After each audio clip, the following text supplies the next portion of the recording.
We are live. So what kind of plastic boxes did you get for your comics? Just are they Tall. specifically comic book plastic Oh, no, no, boxes, no, or are no. they They're just boxes. They're boxes for the house junk. okay? So I put comics on top of comics. I have noticed that I've seen like people buy comic books in storage bins. I Mhm. don't know if you've ever seen those. Those like they're like big Yeah, plastic storage bins with a lid on them for like housewares. yeah, So yeah. I've seen those storage auction reality shows where they always solve the storage with something. Oh my God, what they just find, and then they go appraise it. Oh, you can sell this for about $600. Nobody leaves something worth $600 in a ah, in a ah, storage locker. ah. Missing Mars says TGIF everyone to you too. Captain Finity is here too with his cup of coffee. It's All time. right, all right, all right. It's traveled through time. And we are here too. Mhm. Hopefully Wilson will be with us this week. Haven't heard from him, but He's been incommunicado. Incommunicado. Yeah, must be Song his by job Marillion. must be his job at the CIA that it doesn't tell us about. Yes. His job doing lettering is just a cover. Yes. The Well, old cover. if this was back in the day of the comic books are evil, of the comic books are evil crowd, I just pretend to work for them as a letterer. I actually work. I actually work for the House and Americans Activities Committee. I did get an issue of Vogue today. Hmm. My sister actually gets this in the mail. For some reason, they just sent my sister a subscription to Vogue. She's not interested in it. I usually bring it into a school for my students to use if they have a collage project. And Because it was that's a new. few years ago. That's Nicole Kidman. Yeah, but that's a new issue That's a new issue, brand new. with Little Nicole Kidman thin. on the cover. Yep. Man, It's it's the fashion goes to Hollywood. I don't know if that's good for Nicole Kidman or if it just means that the only people who still buy Vogue are only young enough to remember Nicole Kidman. I have no idea who still buys Vogue. But one of my students was like, "Do you know where I can get some cheap magazines?" And I was like, "I don't think cheap magazines exist anymore. How much is a Yeah, copy of Vogue? $9." Jesus. Missing Mars knows Marillion. Incommunicado. There's Wilson. Hello there, Wilson. How are you doing? Hello, I am doing well, thank you. That is good. That is good. I was just showing an issue of Vogue. Vogue, strike a pose. It came in the mail. I like to look through Vogue. You know, my sister gets a free subscription to it, and Oh, she's not okay. interested in it. I don't. They just started sending it to her one day, and I bring it in for my students to make collages out of when they have a collage assignment. Right. Nice. I haven't looked at an issue of Vogue probably since you were singing that song. I used to in the 90s, back before the internet and Google Images. I used to buy fashion magazines and cut them up and put them into my files of reference. That Yeah, way, if I had to makes sense. draw an outfit, I could just go look one up and draw one. Yeah, That was makes one of sense to the keep a morgue of that yeah. stuff. Yep. But since now everything's out of now, know what I use sometimes is there's I can't remember the name of it. There's a bunch of them. There's probably one for Vogue too. There's apps you can get um that are like fashion apps. where they just show you like fashion shows, or you can even go and say, "Oh, I want to see the 2022, I don't know, Versace show in Paris or New York or London." You can just click on it and you can see all the outfits. There's little videos of them all walking down the runway. So it's like you can find all sorts of outfits at your fingertips now, besides something like Google Images. It's amazing. Nice. All at your fingertips. Yeah. Don't have to cut up magazines and put them in files like I used to. Yeah, I remember cutting up magazines and making collages back in high school. Even my older high school, because I went to 2 high schools. I went to the High School of Art and Design for 3 years, but previous to Uh-huh. that, I went to Evander Childs High School in the Bronx because my junior high school counselor paid no attention to what I wanted to do, and Ah, it's like didn't tell me that I got into Fashion Institute of Technologies or the high school version of it. I forget the right. actual name of it, but there was I think it was LaGuardia. But I took a couple of tests for high schools, for art schools. Right. I got into one of them, but the counselor never bothered to she said she couldn't contact me.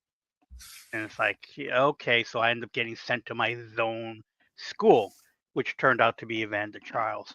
And so the art teacher that was there, who unfortunately I realized I don't remember his name, looked a Uh-huh. lot like Elliot Brown, by the way. He looked a lot like Elliot Brown. Um, but he was like very gun ho about me, you're going to stay in art and you're going to, it's like, yeah, I'm going to, the moment I can, I'm transferring out to go to art and Mhm. design. I took the testing again, got in. I just had to wait for my semester to end, or Right. so ninth year, I went to Evander Childs. 10th, I went to art and design, and so his art class was always the fun one. It's the thing that I wanted to do. And then he was like, he gave me extra art supplies and stuff like that. He was as excited, if not more excited, for me to go to art school, kind of a thing. And I remember cutting up magazines to put it in a collage. And what's funny is that I clearly remember cutting an image out of the news out of a magazine of the Enterprise, but it was painted and it was a beautiful image. So I was like, I cut it out just to keep it. I wasn't going to put it Yeah. into the artwork. And then it fell off the table. Someone else grabbed it and stuck it onto their own project, and I didn't realize that it fell off the table. I was like, I want to keep that, but it was just like one of those little art things. So when you said collages, that popped right into my head. Somebody stole my Star Trek picture My for their Enterprise that I collage. was planning to keep. Ah, ah. Good evening, Comic Crack, as he says good evening to all the comic book addicts out there. Yep. Did you make it to the comic shop this week? I did make it to the comic book shop today and got a good amount of comics. So did I. Grab I that. ended up I ended up with 11 and a 12th from eBay. I have what was waiting for me for my pull list because it was a large amount from the pull list. So I Because ended you up haven't been getting there in a 1, couple of weeks, right? 2, 3, 4, 5, 6 books from my Okay. pull list. This is actually from this week's.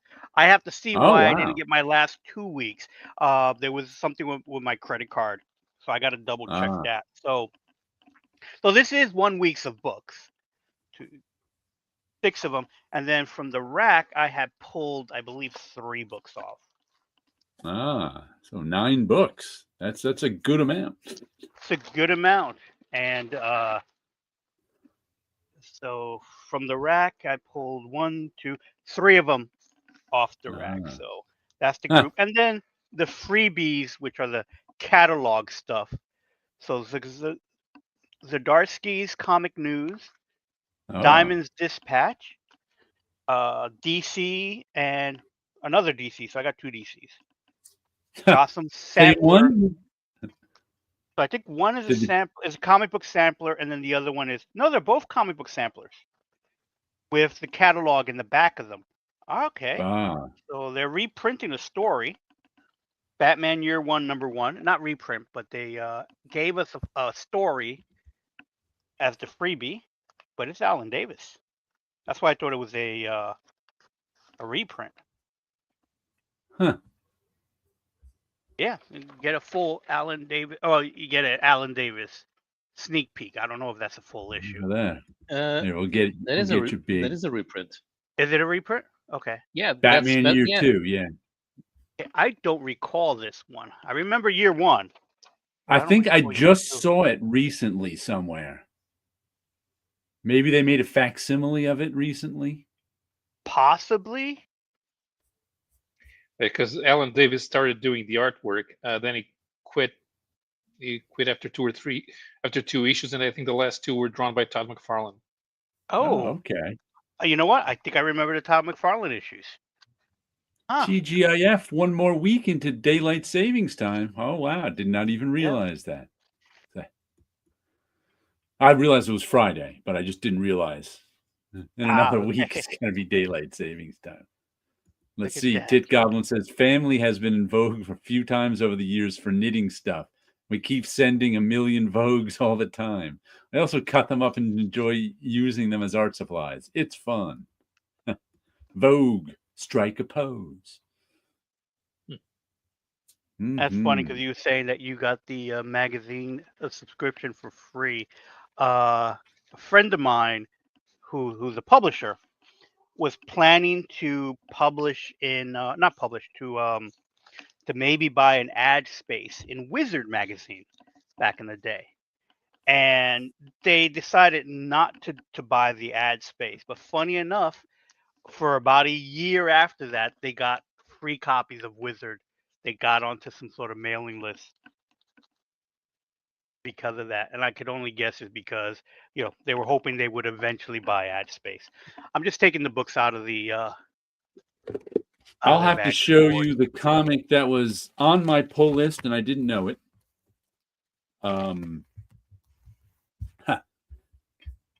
Captain Finity says our clock sprang forward 3 weeks ago here.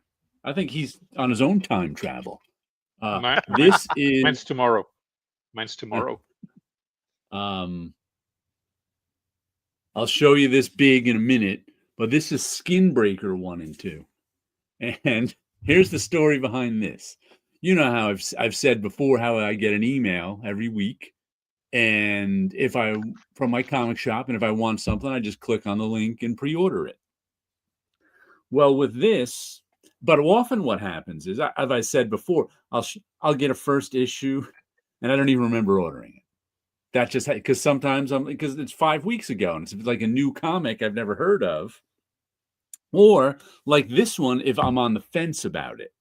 This one is Robert Kirkman and David Finch. I was kind of on the fence if I wanted to get it or not. And apparently, I decided to get it. But I ordered cover B. And my shop never got in cover B. So they couldn't pull it for them. And a month ago, when issue 1 came in, the regular guy wasn't there. There was someone filling in for him for a couple of weeks. So I'm sure if he was there, he would have said, oh, we didn't get cut. He would have explained it to me, but he wasn't there. So I saw Skinbreaker on the shelf and just went, I guess I didn't order it. I was like, because I didn't even know if I ordered it. I just saw it on the shelf and I had enough things that week. And I was like, oh, I guess I decided not to get that one. And I passed it by. So this week when number 2 came out, Roy, who says to me, do you want issue number 1? I was like, huh? He's like, you ordered cover B of issue number 1. And I was like, all right, I may as well get 1 and 2 then. So I picked up, So I picked up 1 and 2 of Skinbreaker because I read some good things about issue number 1. Where it is. Here it is. It's got this really detailed David Finch artwork. There's the monster. It's a story. There's the opening splash page of the lush jungle.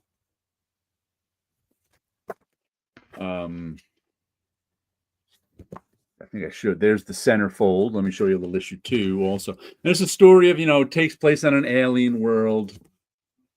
There's a guy getting hit in the face with a sword. Takes place on an alien world. There are 2 guys facing off. Primitive, tribal, and the one guy is getting old and he's being challenged. He's going to be challenged for his leadership. And his young guy is his friend. He doesn't want to challenge him, but this meaner young guy is going to challenge him. So his friend has to challenge him, yada, yada, yada, yada. Story was okay.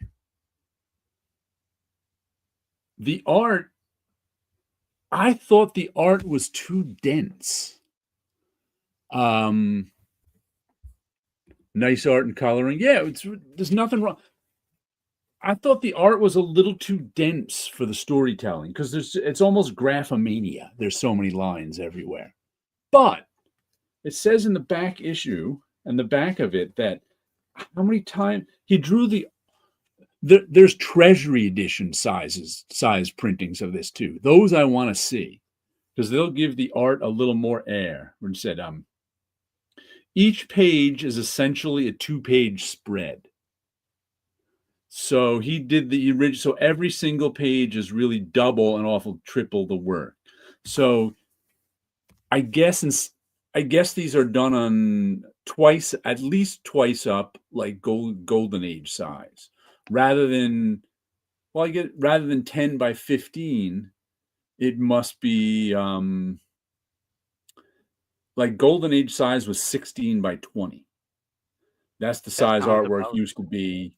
Until the mid-60s when it went down to 10 by 15, the original art. So these ones are at least, I think, 16 by 20 original art.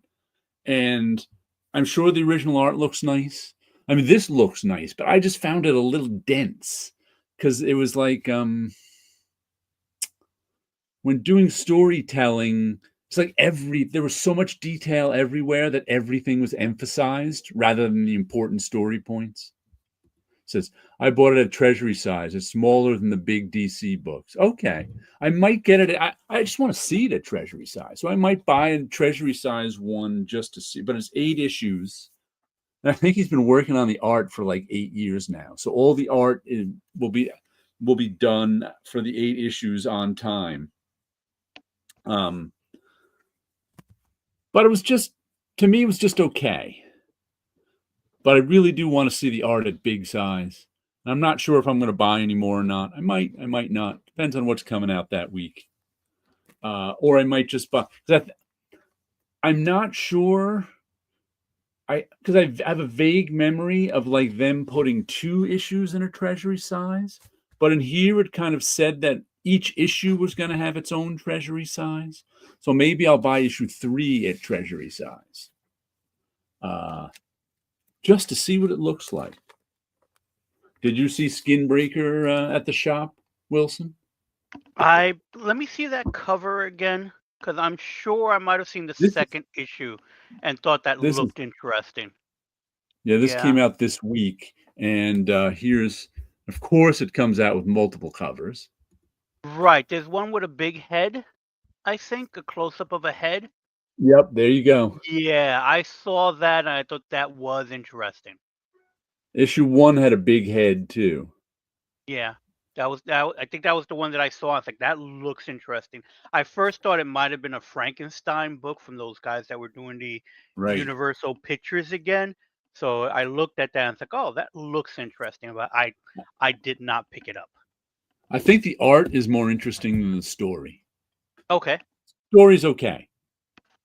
Nothing wrong with the story. It's just okay. It's it's a story we've read before, at least the beginning of it. Maybe not. I mean, Kirkman can take things in any direction. So, right. Want to show us a comic, Wilson?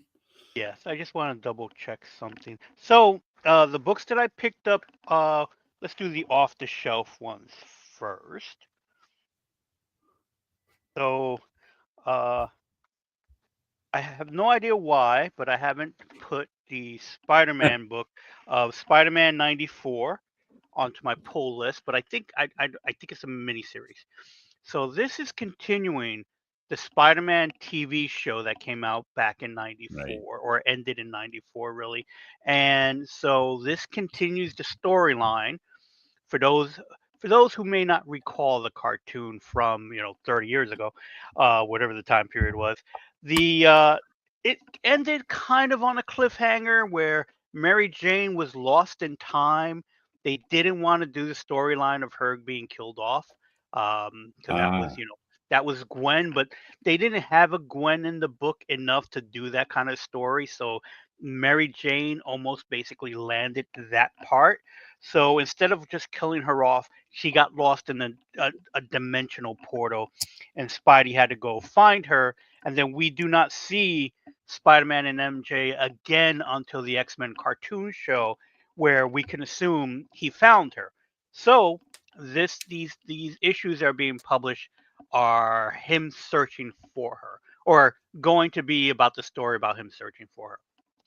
It is uh-huh. interesting on the characters that they picked, because some of these characters, like Kane, may have not really been around, or we don't know if he would have been in the cartoon show. But again, it's one of those things, they're using his lore. So I'm following it, and I can't really give it much of a review because I picked it up today. I have not read any of it. Yep. So I picked up issue 2 from the rack. There's a new Spider-Man book called Spider-Man Torn. I know nothing about it, but I got the blank cover so I could draw Spider-Man on it. And so it's a issue number 1 of Spider-Man, so I figured why not pick it up. And here is the cover. So Spider-Man swinging through Times Square, which is kind of funny because Ultimate Spider-Man number 1 had a very, not this exact shot, but with going through Times Square by Joe Quesada. So that was Kit what Goblin wants to know I if picked up. the Spider-Man 94 follows the cartoon look. It kind of the Spider-Man 94 book that came out during the same time period was drawn by Alex Savick, but this one does match, I think, more of that look to the cartoon, or at least they're definitely using the models. Yeah.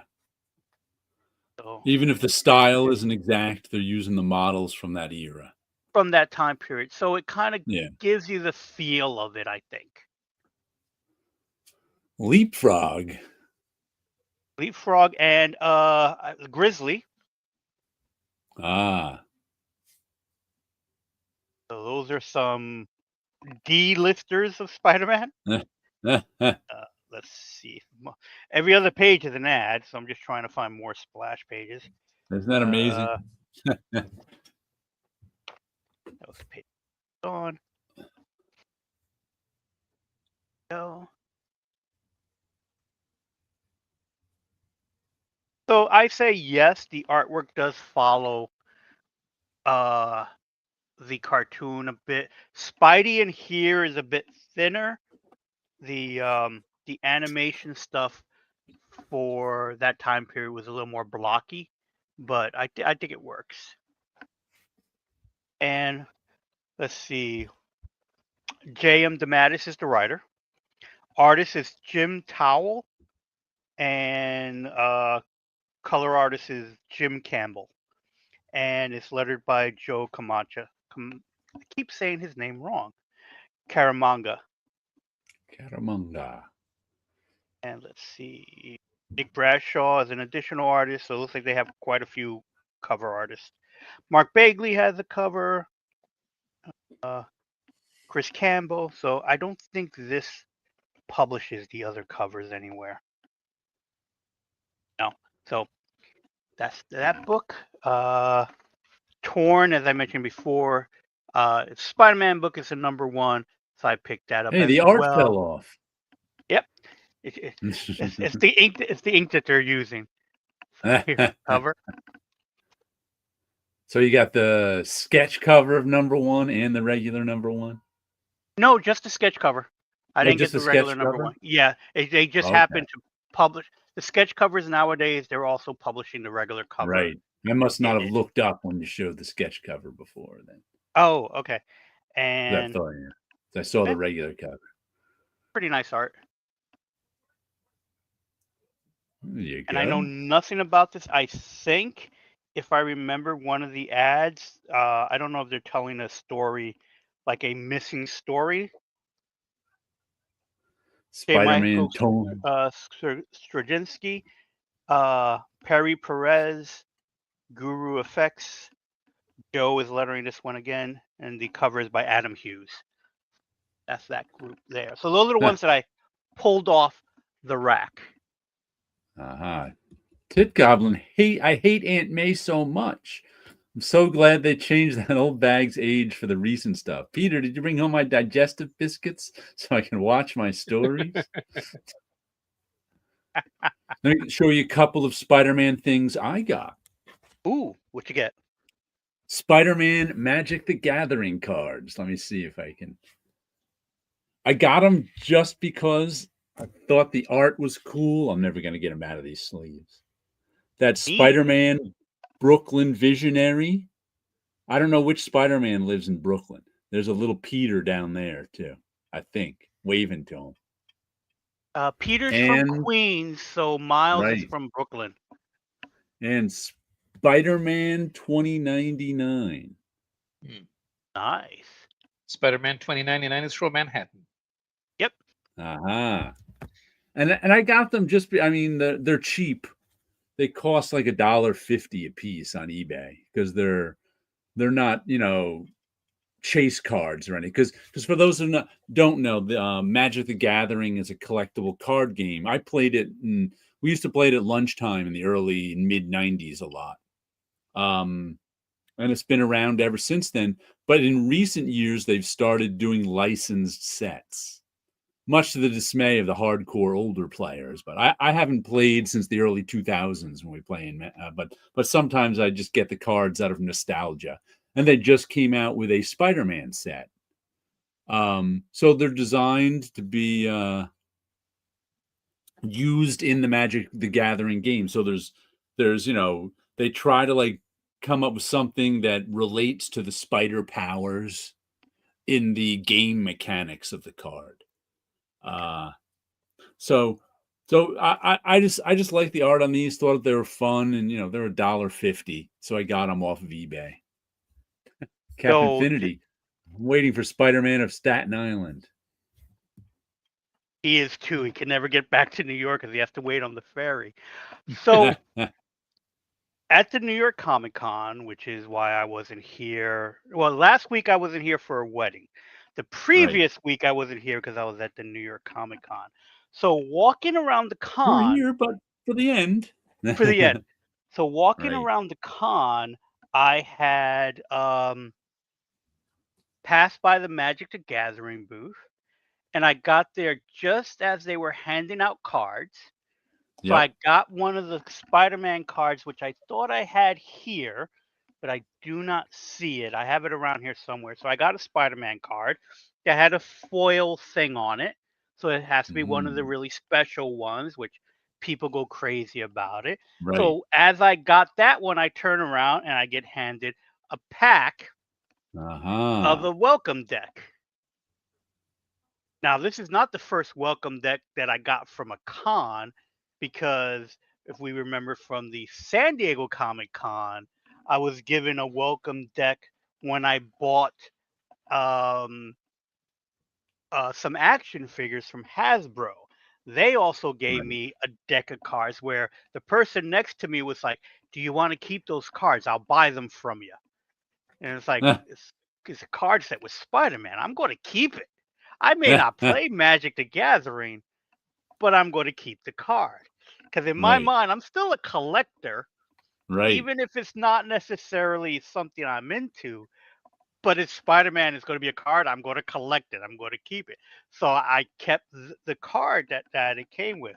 And we'll call it synergy because, Hasbro owns Magic the Gathering. They want to keep going with stuff. And in the latest Spider-Man set of action figures, you get a card with it. I don't know if you can see. Oh, look at that. So there is a silver, not a silver foil, but there's a foil card that you get with Spider-Man. Spectacular Spider-Man. Yes. So I ended up picking this up at a Target in Pennsylvania because I was away for the wedding and I was able to find this figure. These are a little hard to find because you have the diehard Magic guys who want the Yeah. card, and then you have the diehard action figure guys who just want the action figure. So I got this for my brother, even though it is Spider-Man. I wanted to keep it, but he really wanted it, so I picked it up. So he's getting the figure, I'm getting the card. Until eventually I'll get the figure, because I'm pretty sure those will go eventually on clearance somewhere, because it's one of those things that cost a little too much. But again, it's because of that card. You know? Yeah. And people go nuts for those cards. It's just I always said when Magic was becoming big in the 90s, sometime in the mid 90s, there was a Magic the Gathering comic book. There's one now too, because Magic the Gathering has tons of lore with it. They've just got endless every set comes out with new backstory. Don't ask me any of it because I never cared. I always just wanted to play the game with the cards. I had no interest in the backstory. Matter of fact, everybody I used to play with there, Dave Sharp used to play, Chris Cooper used to play, Joe Compensaco, and Johnny Green. We were the main five who would play all the time. And none of us cared about the backstory. We just didn't. But they were always coming out with backstory. And they came out with a comic, a comic too in those days. They still have a comic now. They've come out with it. There've been various times they've tried Magic the Gathering comics. All of them are mediocre as far as I know.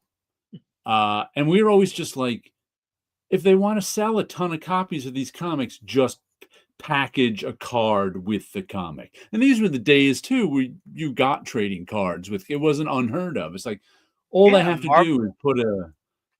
But I'm sure the comic book company, wasn't the ones making that decision. So, I'm sure they wasn't. Yeah, because there was there was a couple of magazines back in those days too. The Duelist was one, and there was another one. I can't remember what it was. But that magazine, it was like a role-playing game magazine. That game actually came with a Magic the Gathering card. Wasn't a particularly good one, but we all bought the magazine just for that card. As a matter of fact, some of us more than one copy, because there always seemed to be copies around. Napthal Dragon, that was the card. Here's the card that they were giving out. So it's Peter Parker on one side. I just realized where it was. It's with the other Magic stuff I have. So here's Peter Parker. So this is the one that they were giving out. Oh, so it's a double-sided card. They didn't have that in my day of Magic the Gathering playing. Right. Double-sided cards. And then this is the pack that I got at San Diego Comic-Con. So it's the welcome to this. And there was like 5 sets. So you had I think each of the Spider-Men were on there. Had their own set. On the sets. And then speaking of the original Magic set, I was working even though I was at being at Marvel, I had a part-time job at a toy store in the World Trade Center, and they were selling Magic stuff. So I had picked up cards way back when. So I have these, and I think I gave a set to Johnny Green. Dissension. And then here's another one that I found recently from that time period. With the plastic still on it? With the plastic still on it. Yeah, it's falling apart. And it was like one of those things like, I'll eventually learn how to play. And I never did. It's a fun game. We had a lot of fun playing it. Yeah, so it's like, that's why I ended up having some of these, because again, it was one of those things where it's like, people were getting them, and it was like, okay, let me get a pack, and I'll learn how to play, and I never did. SBPT says, toys and cards already? Christmas arrived earlier. He says, how you doing, gentlemen? I think we're doing all right. Tid Coblin, Wizard Quest or something Quest was one of the card magazines. Onion Belt Weekly was the style at the time. Yeah, that Wizard put out a Yeah, I remember their Wizard own had their magazine own. eventually on cards and games. But this was actually before then. Did you ever see Magic the Gathering when you were a kid, Paolo? Not before.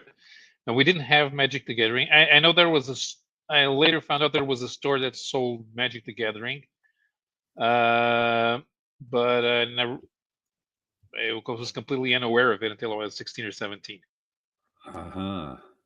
Gaming was not a Pokemon thing. over there?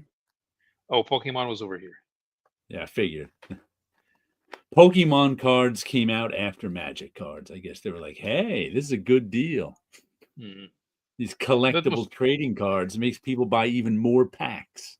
The thing is, most teenagers watched the cartoon, but I'm not sure they weren't too much into the cards. And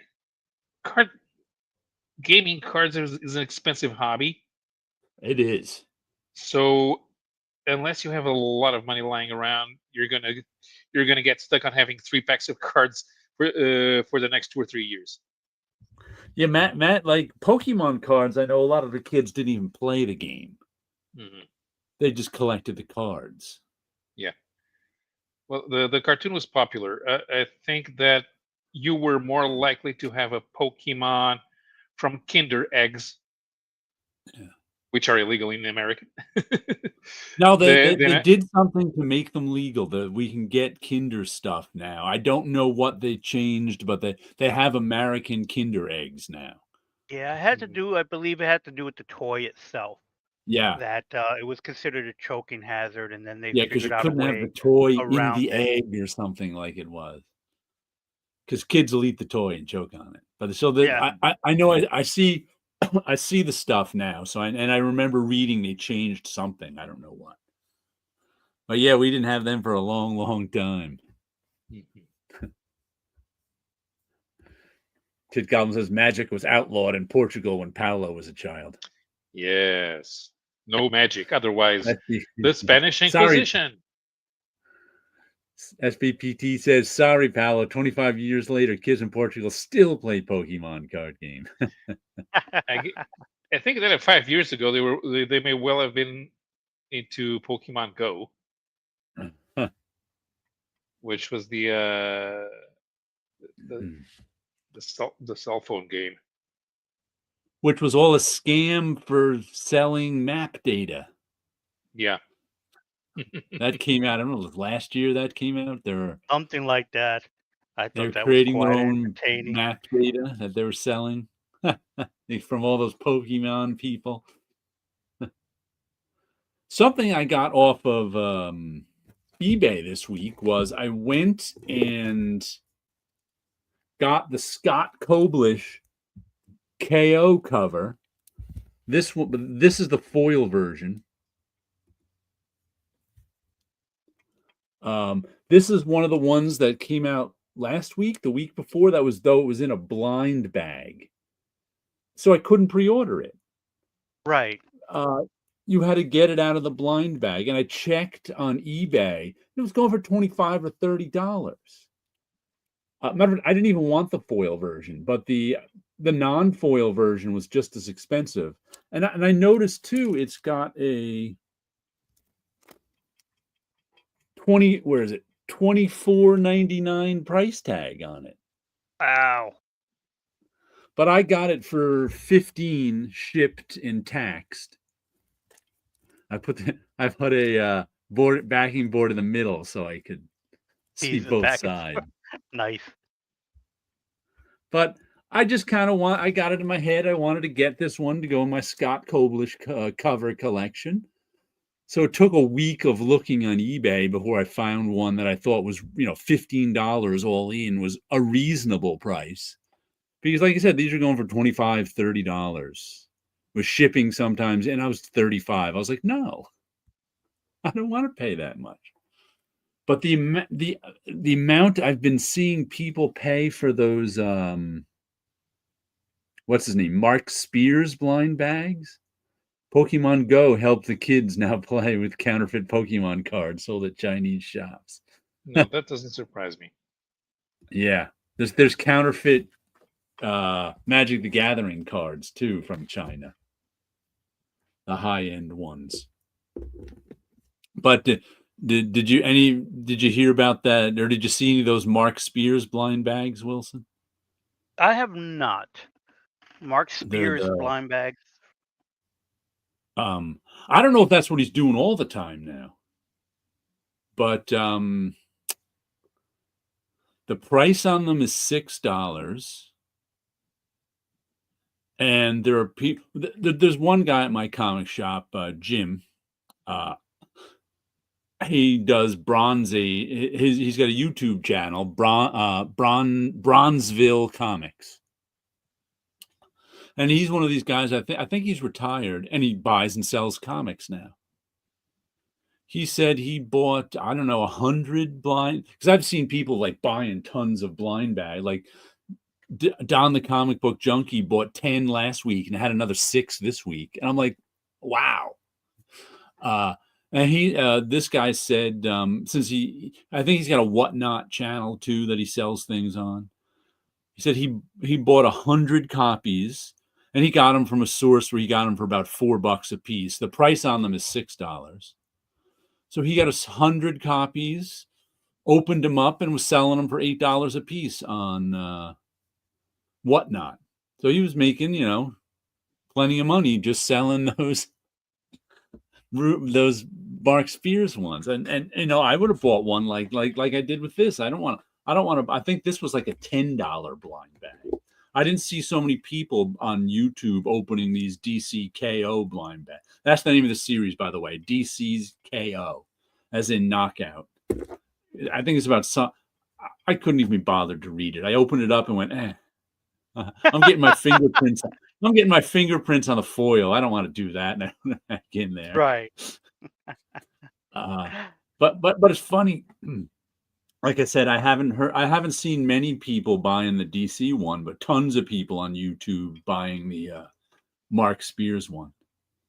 I think it was when pre-order came next week, they have like another blind bag Mark Spears one. And I'm like, is he just releasing every issue as a blind bag now? Because I think that was like a special, that one that was released. But it was like Mark Spears issue 6 blind bag. I was like, he's just going with blind bags. Why not? Yeah. People are buying 100 copies.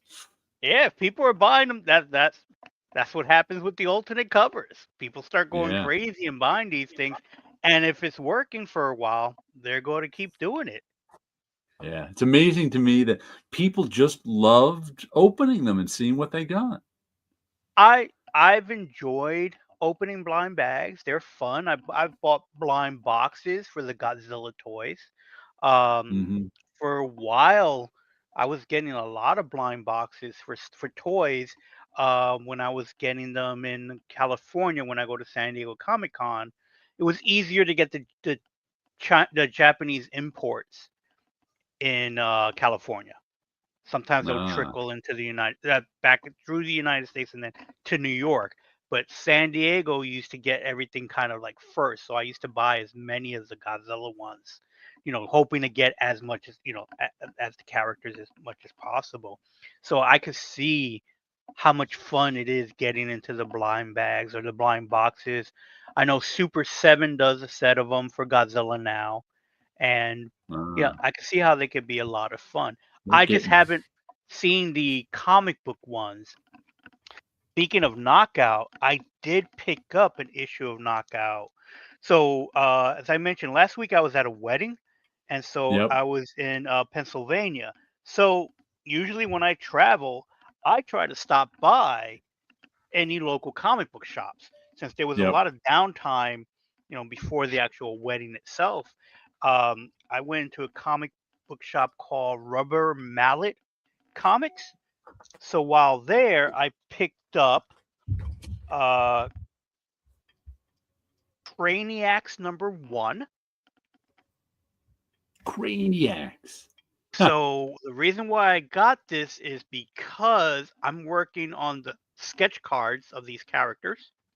So even though they did give me more than enough of reference, I figured I would like to get the comic books as well Get some ideas. and get some ideas for poses and stuff like that, and familiarize myself with the characters, because the illustrations that I got are from the card set, and the card set is more painted, where Okay. these are more traditional comic book illustrations. So it gives me a better idea of what these characters look like.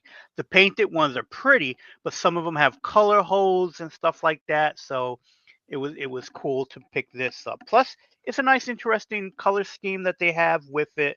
So this is one of the books that I picked up. Another one is the DC's Knockout book, but this I just got like a regular cover. It There you wasn't go. bagged, and so I picked it up. I haven't had time to read it, but it was just what I picked up. They probably opened up some of them just to see what they get, the shop that is, to see if they got some of the chase ones and just put the regular ones out. That makes sense. That makes complete sense to me. So yeah, I have no idea what the story is about. Knockout makes it seem like maybe there's a video game component. There was a I think rumor. there's it's supposed to be a big fight between all the heroes somehow. Okay, so it's whatever the event that they're working on. This one was a cover price of $5.99. Okay, so it wasn't too bad. It was cheaper Yeah, than I was thought. not too bad. And because it was a traditional comic book shop, they had back issue bins, and they had dollar comics.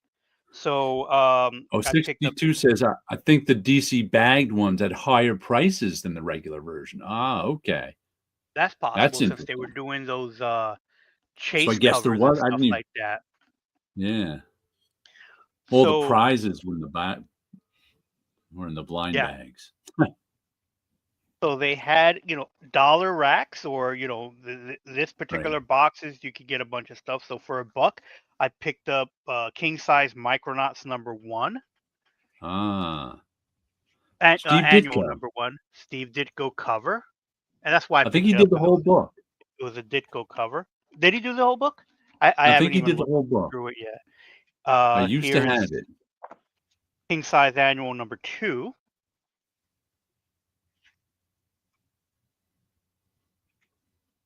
I think he Micronauts, may have done yes. both of those. I think he did a couple of, and I can't He may remember have, because though. I think he did the series towards the end.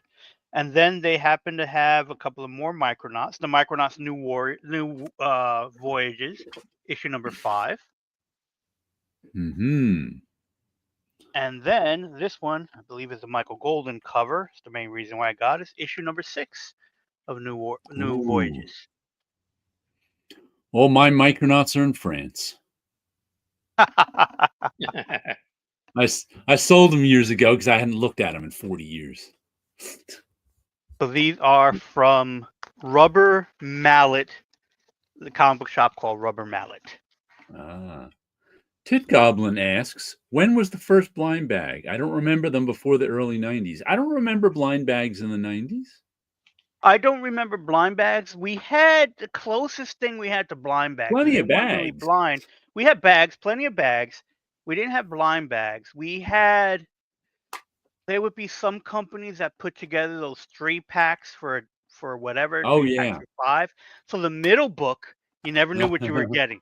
You knew the front of the first book and the last book, because 9 times out of 10 they made sure they had the front of them, and so you had to make Right. that decision, like, are these 2 books good enough to pay that $5 price, and then gamble what the third one is going to be.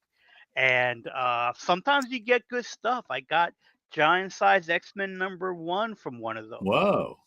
Yeah, but this is, again, back in the 80s. So it wasn't Yeah. like it was too hard of a book to find. But again, it was still a better price getting it that way Yeah. than, because they were already back issues by then.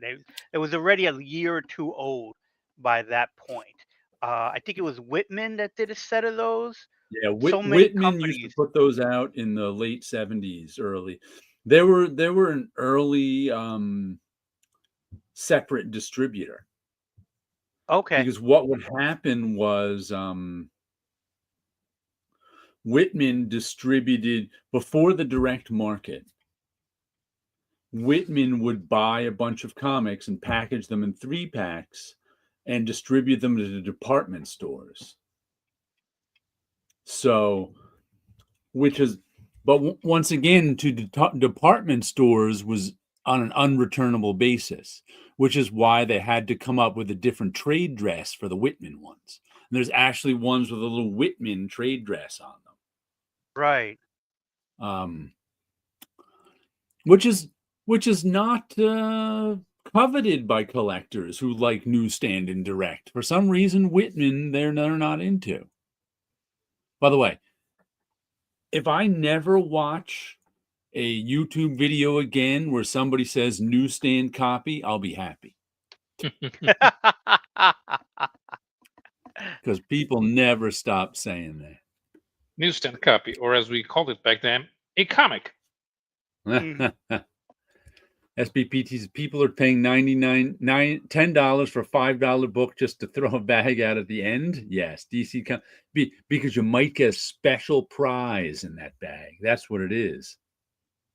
Whitman can be grabbed on the cheap, says Missing Mars. Yeah, because for some reason the collectors haven't gotten onto Whitman. I don't know why. Because they're rarer than newsstand version of the same comic. I've seen people going after Whitmans. Oh, there are people going after Whitman. I'm not saying there's not. I'm just saying everybody and their mother is going after rare newsstand copies of stuff. Ah, confetti. The confetti edition. My air quotes. So, I mean, I cannot watch a video without someone saying, I grabbed this because it was a newsstand. A newsstand. Oh, there's a late newsstand. Oh, a newsstand. There are people saying, like, oh, a newsstand copy, and it's like from 1976. It's like, yeah. Yeah, right. Every copy in 1976 was a newsstand. Right. It's like, no. There's no such thing as a direct market version before 1981. Okay? Jesus. So he says, Simon Bisley, Kevin Thumping Guts blind bagged as Project X was my first blind from Kitchen Sink. I think, well, whatever, it's not really a blind bag if you know what's in it. Like Death of Superman, you couldn't see the cover, but you knew what it was. Right. Right. The idea is that they didn't want you to read the comic right in the newsstand. Before. A blind bag is like opening a pack of trading cards. You don't know what's in it. You might get something valuable, you might not. So I don't think that was around in the 90s. Death of Superman was definitely not a blind bag. It was just and there may be were there cards in the Death of Superman? Was something in the bag? Not with the Death of Superman, the black bag itself did come with stuff. So you got the comic book itself. I think you had gotten a newspaper of the Daily Planet. You got an arm bag,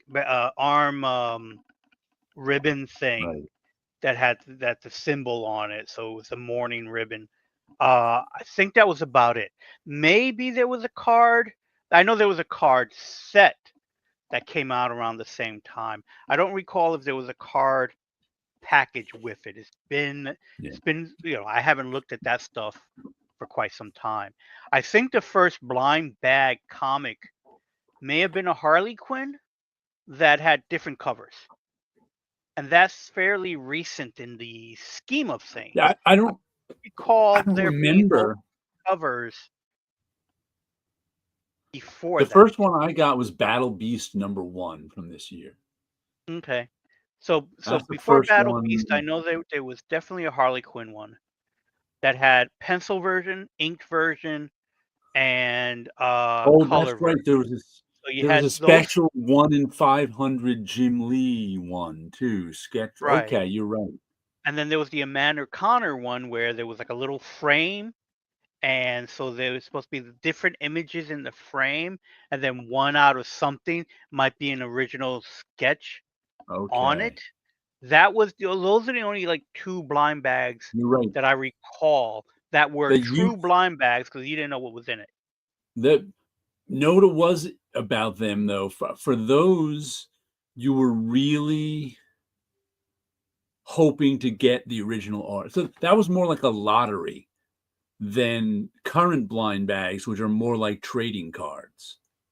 Right. Because the Mark Spears one, I think there were 43 covers. So when you were opening your blind bag, you were getting one of 40, and some of them, of course, were rare, and some of them were not. So for something like that, you're trying to get. It's really more like opening a pack of cards. You're hoping for the rare thing, but you can buy a bunch of them. And though they said they had a lot of trouble mixing because I guess I never thought of this before, because you always think, if there's some sort of blind bag, there's some sort of machine for mixing them all together. I don't think there is. No, They have to mix them all together by hand.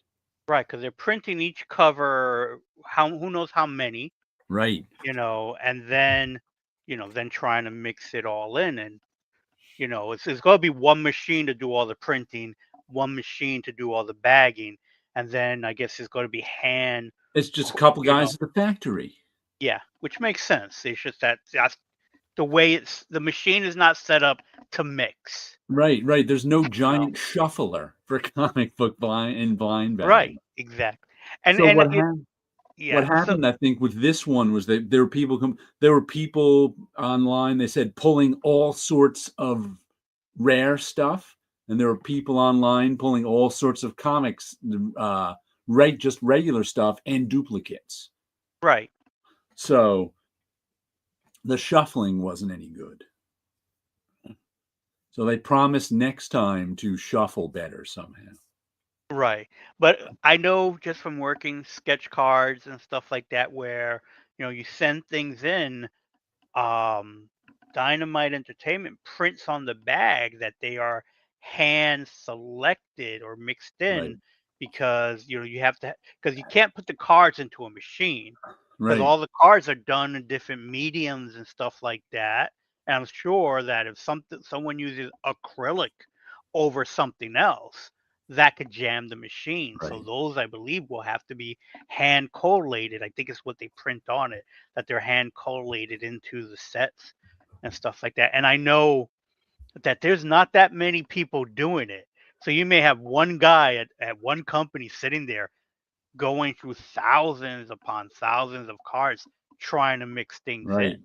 So I could imagine it's probably the same with the comics. Yeah. Tit Goblin says Project X was secret. No one knew it was Thumping Guts. I bought it thinking it was a Turtles book. Okay, that's a different thing than the blind bag. Once again, because once word gets out, you know what it is and you know what you're buying. Like nowadays, if you did that, news would be out before it was even on sale. Yeah. If there was just one book in the blind bag. You couldn't even do that in this age of the internet. No, and not at social all. media. That would be insane. Yeah. That was just tricking you into buying a comic book. That's what that really was. They Yeah. tricked you. You thought it was a Turtles book. But it's funny when you said, that these are, limited edition, maybe worth something. I knew a publisher who printed more alternate covers than the regular book, Mm-hmm. just because they would sell more Oh, yeah. alternate ones, and then they would put, a higher premium on the cover. So there's, and I got boxes of them, of these alternate covers that have been sitting for years here, that eventually I got to put up onto eBay, from Zoom Suit, John Taddeo project. So, Captain Finch said, do people actually complain about what they get in a blind bag? Yeah, they do. What did it, like I said, Don the comic book junkie last week bought 10 of the Mark Spears ones, and out of the 10, 4 were doubles. Okay. And this is the Mark Spears one had 43 covers he could have gotten. I don't know which ones, but and I think he bought 6 more this week, and out of the 6, 2 were doubles that he already. So out of 16, 6 were doubles. That's a very high double rate when there's 43 covers to be had. Yeah. And some are foil, some are not, some are this, some are that. Insane. A bagged comic I got this week, where is it? Was a Marvel Red Band comic. It's another Scott Koblish cover. Where'd it go? There we go. Marvel Zombies. Ooh. Issue number 2. The War Beyond. And these are called, what are they called? Nostalgia covers, throwback covers. They're supposed to look old, so there's like aging on them. And he's trying to capture a style.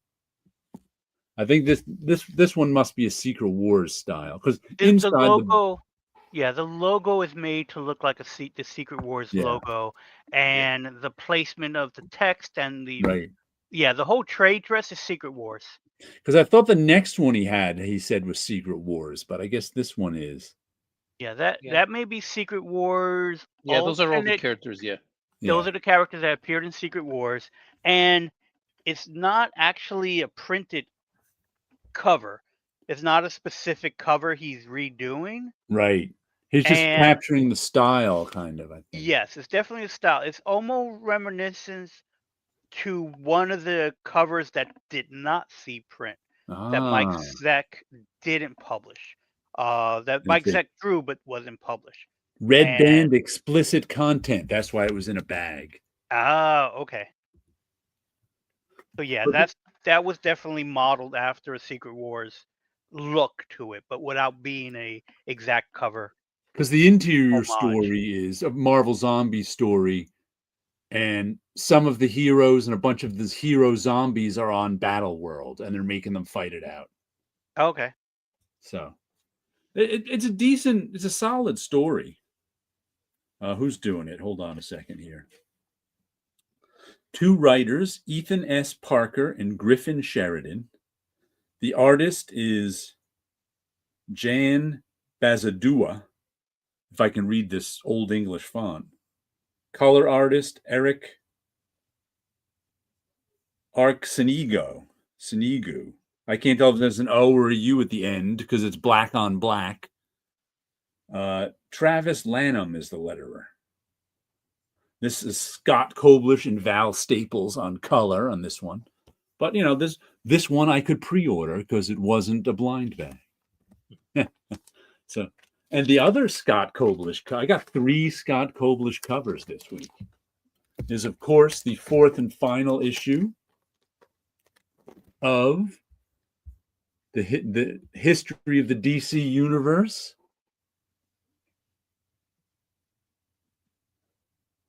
Where we've got tons and tons of characters on here. And of course, it's wraparound.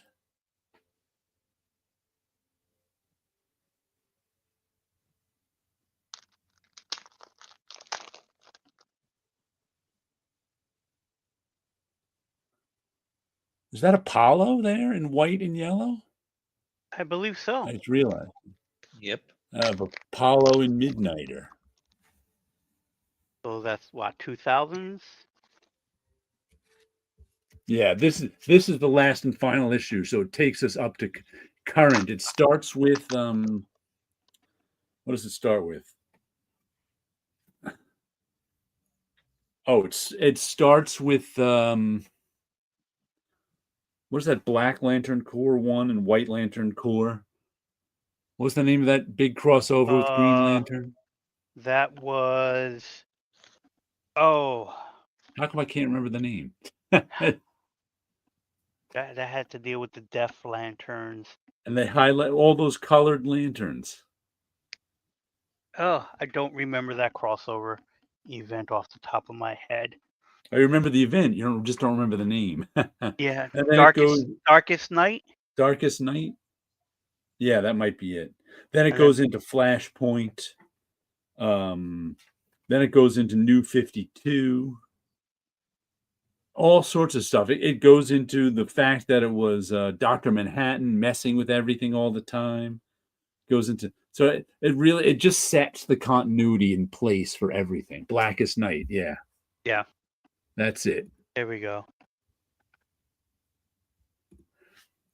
Blackest Night. But once again, a nice. You can just get lost looking. But now I should also be getting. I ordered back before this came out. Scott's local comic shop out there, wherever he lives in California. I think he's near LA. Set I can't remember. It was around $50 or $60, and you would get all 4 issues autographed by Scott, and he'd draw you a sketch of a character. So I was like, all right, I'll do that. So I ordered that back in, I don't know, June, May.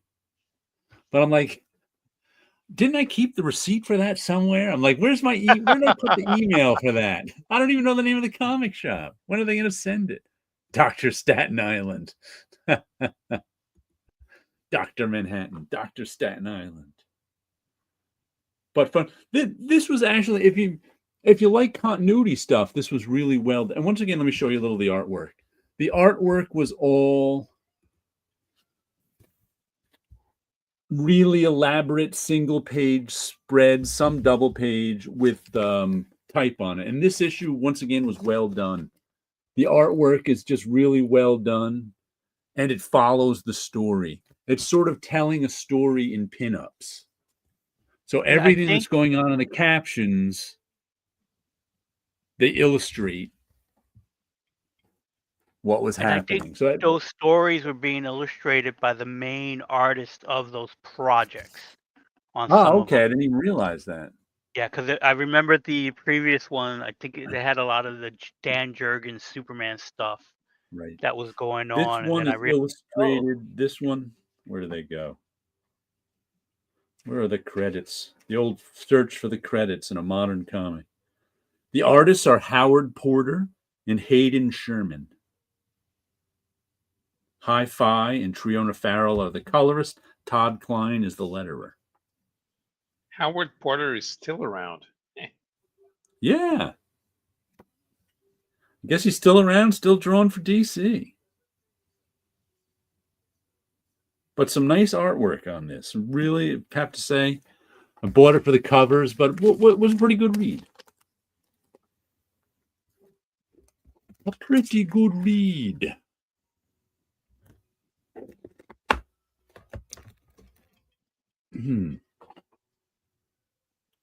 I have one more Spider-Man card coming that I'll show you. Oh, okay. Next week, whenever it comes. So, another store that I visited. It's 1988. I'm on the Van Wyck. Traffic is heavy. It's Dr. Staten Island. What were you telling us there, Wilson? So another store that we went to while in PA is called The Find Treasures. And so went in there, they had a bunch of back issues. Actually, that's all he sells are back issues. He does not sell he doesn't have current comics. Books. So he buys, I guess he buys people's warehouse stuff and he just fills it up. So the store is all filled with all types of knickknack, collectibles, very much all in the pop culture type stuff. And so while there, I picked up a couple of comic books. And so I picked up Transformers issue number 22, which is the 25th anniversary cover. Yes. So I've been everybody loves collecting those ones. Yes, exactly. So when I see them, I pick them up. So here's the one with the Transformers. I also picked up this issue of King Size Annual Spider-Man, issue number 13, John Byrne issue.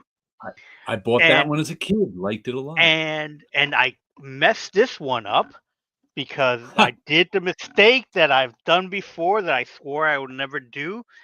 I took it out of the bag. I looked at it real quick. I put it down, wasn't paying attention, put the bag on it. The bag had some tape. I didn't realize it.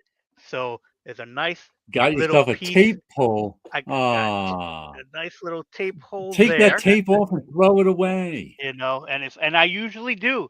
I usually take Yeah, the first thing I do, but I wasn't home. I was in the hotel. I right. was sipping through it, put it down, opened up another bag, put it down, didn't realize it till the next day as I'm putting stuff away. And it's like I heard the tear. I'm like, no.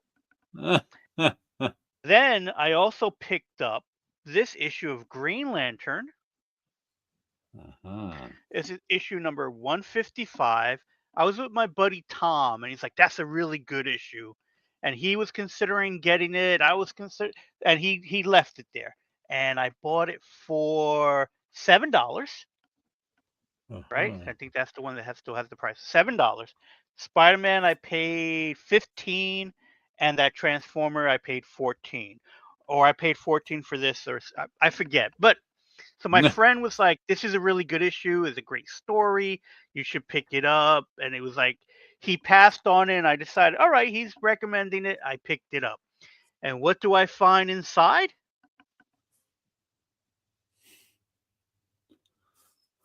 I find a Mark Jewelers ad. Ooh, a Mark Jewelers variant. So it's a Mark Jewelers variant edition. I've heard of them. I've seen them talked about, but I don't Right. believe I ever owned a copy. I actually have I got my first Mark Jewelers just like you did right there. A few years ago, I was looking for one of my favorite issues of Marvel Team Up is number 68, Spider-Man and Man-Thing. Mhm. Beautiful issue, love it. I was like, I've had mine since I was a kid, and I was like, you know what? I want a mint condition one. So I looked at my my regular comic shop, my LCS, and I found one there. I'm like, I'm gonna buy that this week, and I got it home, and it was a Mark Jewelers one. I was like, oh, Mark Jewelers. Then I was like, you know what? I would probably pay extra not to have that Mark Jewelers ad in the middle because it makes it hard to read.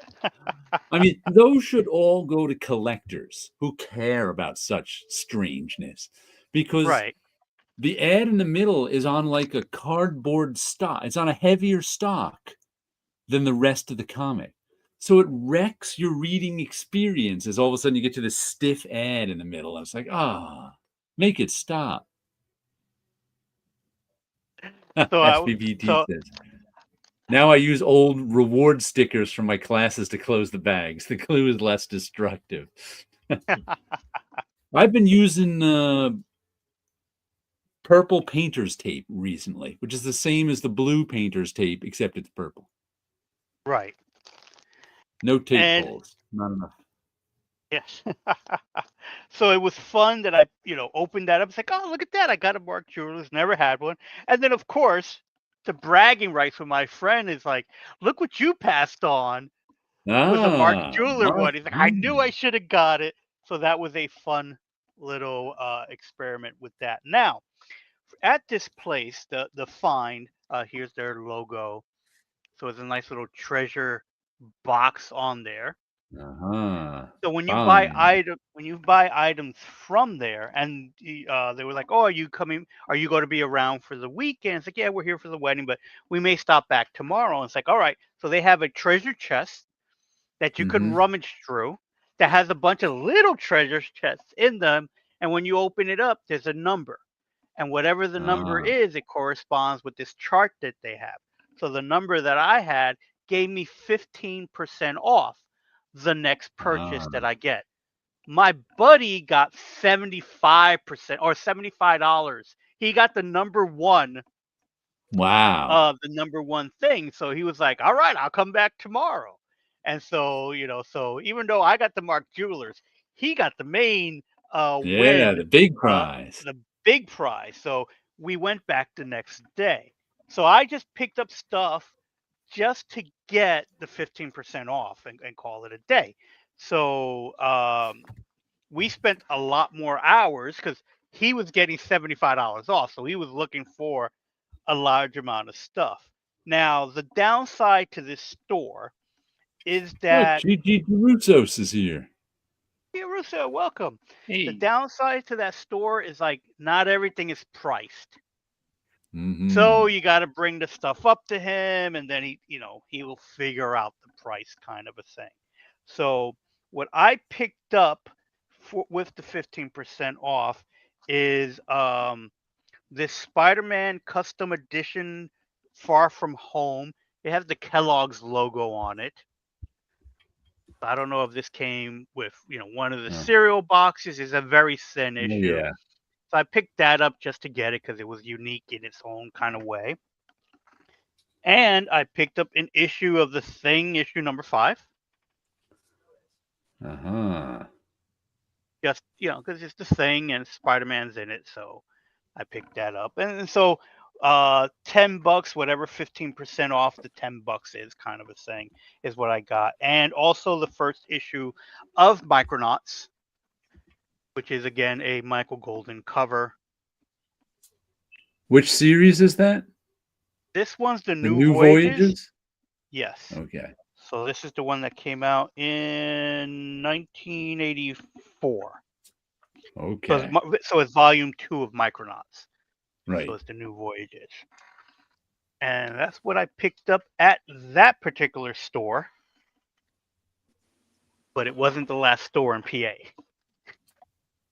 So on our way out, there's this mall that we found, and I cannot find the name of the store. I think it's NPC Comics is the name of the store, because they had back issues, and they had, the way they had their books is they had there was a set of dollar books, 4 for $1 and stuff like that. Then you had sets that had these little color codes on there. So that's a baby blue one. So I think the baby blue ones were $2. So I got the first issue of Armor by Continuity That is Comics. one of my favorite word balloons ever. Let me see if I've still got it. In order for you to live, armor must die, but armor will not die. Is that one? Yeah. Yep. That's exactly it. I love that. I love that word balloon. That cover is insane. So one of my favorites, just because of that word balloon. Yep. Completely insane. Armor will not die. And then this one was, I think, $3 because it had the green on it. Oh, and it's okay. Marvel Fanfare number 1. Michael Golden did the cover and the book. And the reason why I got this is to replace my original one, because the inside of this book, if you remember, there's a poster in it. The inside cover is, I believe, a John Byrne Silver Surfer poster. So here's one side of it. You hung up the poster? I hung up the poster. I ripped it out. There you go. Well, I didn't rip it out, but I took it off and I hung up the poster. I think I bend the staples to get it out. And so yeah, it's a Byrne and Austin I want to poster. hang this up. And I wanted to hang it. And then the back cover was Daredevil. I think this is the first time I saw Daredevil because I wasn't buying the comic books yet. Okay. This Marvel Fanfare issue, the first time I had it, a friend of my dad's gave it to me.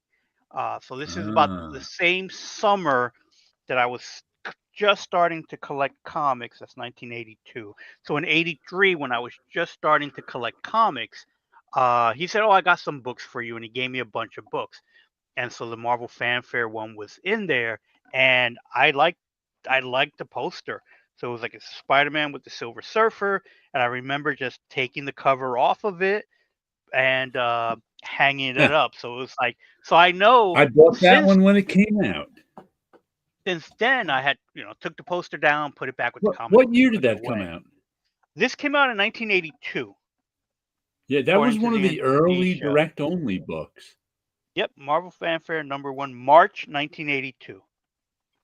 And this has one of my favorite lines in it that Chris Claremont wrote, is that he feels himself drowning in the darkness, and my favorite line is, "A terrible, terrible scream follows him down into the darkness as he's pulled under." And it's like, but he never realized where the scream was coming from, and it was himself.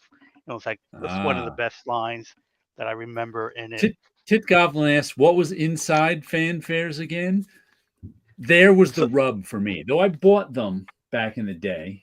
So like I was in high school in 1982. I was probably a sophomore around there.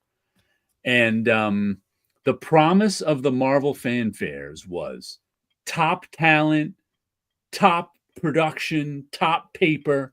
It was like that was one of the original books, not on newsprint. But pretty soon after it was out, it became Inventory Story, the magazine. And high school that issue number one. That issue number one is a Marvel team up story. Yeah. So years later, I got to see the artwork for it, and it was stamped Marvel team up. But at least that one you couldn't tell. Like because that was the one they promoted it with. They were like, Michael Golden on Spider-Man with the X-Men. That was like, ooh, Spider-Man.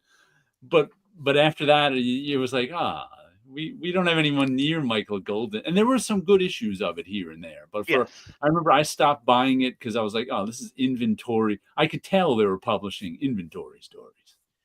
The second story, I'm not sure if it was Inventory, but it kind of looks like something that was being done to test out some new artists. Yeah. It's a Daredevil story drawn by Paul Smith. I'm pretty sure that was Paul Smith's first story at Marvel. Right. It wasn't prime Paul Smith. Right. And especially because it was written by Roger McKenzie, which means it was editorially mandated. Yeah. Missing Mars says, Mr. Geruso, hello. And Hello. Captain Finity says, yay, we're back on the Chain Gang. He's trying to get us started, that guy. I'm keeping my eye on Captain Finity. Oh, yeah. We need Koblish. I showed 3 Scott Koblish covers I got already. Mm-hmm. It was a triple Scott Koblish week. One from DC, or was it 2 from DC and 1 from Marvel? Those DC one came out 2 weeks ago, one of them. Is Koblish trying to wean himself out of drawing group covers? He was. I think he was showing off someone else's group cover from Avengers 800 that's coming out, and he's like, "I wouldn't wish this on anyone, but welcome to the club." Tit Goblin says, "Chris, how were your conventions so far?" Bangers all. Nothing but thrills. Yeah. Want to see the big art supply purchase I made this week? Sure. Heavily discounted, but still expensive. Did you already show everybody else? No, I have not. Matter of fact, it's not even. It's a rhetorical question. I'm showing you anyway. Okay. If you remember, I think I showed these ages ago. Sounded like a real question. These came out last year. Pantone is a company that's known in printing for their colored inks. So it's like if you want a special color on your comic book cover, you pick a Pantone color, and it's outside the CMYK spectrum. So they get a special ink from Pantone and printed on a special press. So whenever you see like a special color on something, it's usually a Pantone color. So there's this company, I think they're English, Royal Talons. There's their name. Royal Talons. And I think it was last year they started coming out with these. And they're expensive because usually, for me, markers aren't anything if they don't have refills. So, and I've seen they've tried to make Pantone branded markers before, another company. They've kind of flopped. So this is the Pantone color here. I think it was sometime early in the year I bought 3 colors because each of these markers is $8.50. So they're not cheap. But what sets them apart from like Copic markers is that Copic markers are alcohol based and also dye based, which most most markers you see comic book artists using are Copic markers or some other brand, Shinhan, and they're alcohol based and they're dye based, which means the color is more fugitive than inks and pigments. And these markers are pigment based, so they're more permanent. They're light fast. Like dye markers, supposedly, most of my dye-based markers, 10 years on, there's no change in the color. But who knows 20 years, 30 years. Pigment-based stuff will last 100 years. And the refills are these ink bottles. So this marker, $8.50. This ink bottle, $13.50. So you're paying around $24 for, which is why I only got 3 of them with refills. So here I am on eBay, as I often am, and I was looking for Copic, because sometimes people sell Copic markers on eBay. They may sell used ones. They say, but I was like, maybe if I find some cheap Copic markers, I'll get some. I'm just cruising around. And another thing is, I've never seen these discounted. Copic markers are, I think the retail price on them is $8, but you can get them for $6 at Dick Blick or a place like that online. So they're often discounted. These I've never seen discounted. At both Blick and Jerry's Artorama, they're $8.50 for marker and 30, like no discount on them. Full retail. So I happened to look, and they sell these now in 9-packs. So this is a 9-pack of the yellow 9-pack. Now, if you were to buy this at Blick or wherever, this is $76 for this 9-pack, which is why I never bought one. So I happened to see one of these 9-packs on eBay, and I think it was, with shipping and tax, around $40. And I was like, "Ooh, that's a good price for those." Because, like I said, I've never seen them discounted. Right. And then I saw, so I was looking at them. I found it like $35. You can get like a $78 9-pack for about $35 shipped. Then I saw, I can't show you them all, but 99 markers. So there are 11 of these packs of colors. And I looked up how much they were. If they don't even have, you can't even, the biggest set they have on Blick or whatever is like a 6-pack for $450. So if you were to buy like all 9 packs of these, it would run you $850 plus tax. And this one place had them for $330. I was like, whoa, that's a huge discount over $850. I'm like, you know what? I really don't have, it's not really in the budget at this moment, but maybe I'll get these. They also had a make me an offer. So I was like, all right, I'm going to make him an offer of $250. And if he goes for it, I'm going to buy him because I can't pass that up. I almost spent like $150 before I decided to buy the Walking Deads. I almost spent $150 on a few of these markers.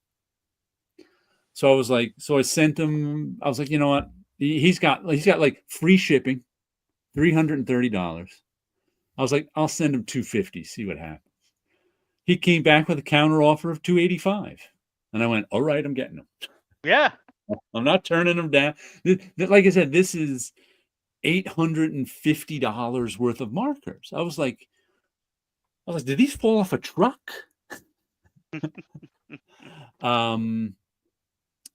So I ended up getting them. It cost me with tax $310. And I was also like, do I really want to get them? Because then I went, if I were to buy refills for all of these, that would be around $1,300. Right. And I was like, ooh, do I really want to commit myself to spending $1,300 in ink for these? Then I was like, then later on in that day, I went, you know what? I don't have to buy refills for every one. Right. I'll buy You buy because them as I don't know. they empty out. I don't know if you guys have ever bought marker set. I almost never buy sets of markers. I buy individual markers, the colors I'd like. Because whenever you buy a set of markers, I'd say I don't use a third of them. Right. That's just the way it goes with markers. Oh, you got one of those. Those are one of those cheapo sets, right? I got these from Ross. Right. Again, I was away, and so I was visiting comic book shops and department stores that I don't have around, and Ross was one of them. And so for $14.90, I got this pack of alcohol markers, dual tip, just to have extra colors because I'm doing the sketch cards, and sometimes I want to have generic stuff to paint in the background. So it's like, I'm part pretty of me was sure like, this is nice the little carrying exact. case. I'm pretty sure this is the exact same set with different branding. Yeah, I'm sure of it. So it's a Because nice little case, and part of Yep. me was thinking, a lot of the stores I visit, they do have a Ross. A lot of the places I visit during cons have a Ross. Oh, this has tape on it. That's why I can't open it up. And I keep thinking, it's like, instead of lugging around my expensive markers, maybe I'll just, before I go to the con, I look up to see if there's a Ross nearby and just buy markers that are practically disposable. So if something Yeah. happens to them at the con, that's perfectly fine because, they become my travel markers. Because sometimes I'll do sketch cards on the go. I actually bought that set for the kids next door to use. It was like $20 on Amazon. Right. There are so many knockoff alcohol markers from China that are This dirt is what cheap. it looks like opened up. Yeah. So Pure Create is what they're listed as. But even when I was like, let me show you my swatches. But even I was like, there's some of like those yellows up on top, 104, 111, and 118. I can barely tell the difference between. It's like I don't need refill ink for all three, at least not anytime soon. Right. And so I'm like, you know what? I'll buy 10 refill inks next month for my 10 most used markers, and then I'll worry about it in the future. I'm like, I don't have to think about spending $1,300 in ink now because I don't have to. But man, but I was using these today. Ink markers are a completely different medium than dye-based markers. They just work so differently. Like with dye-based like with the Copics, those alcohol ones, they're all about layering. There's lots of light colors. You can layer, darker colors on top of, lighter colors, whatever you do. I've been using those for 10 years. I know exactly how to use those. These ones, like I was using them today and I'm like, wow, I don't know what I'm doing.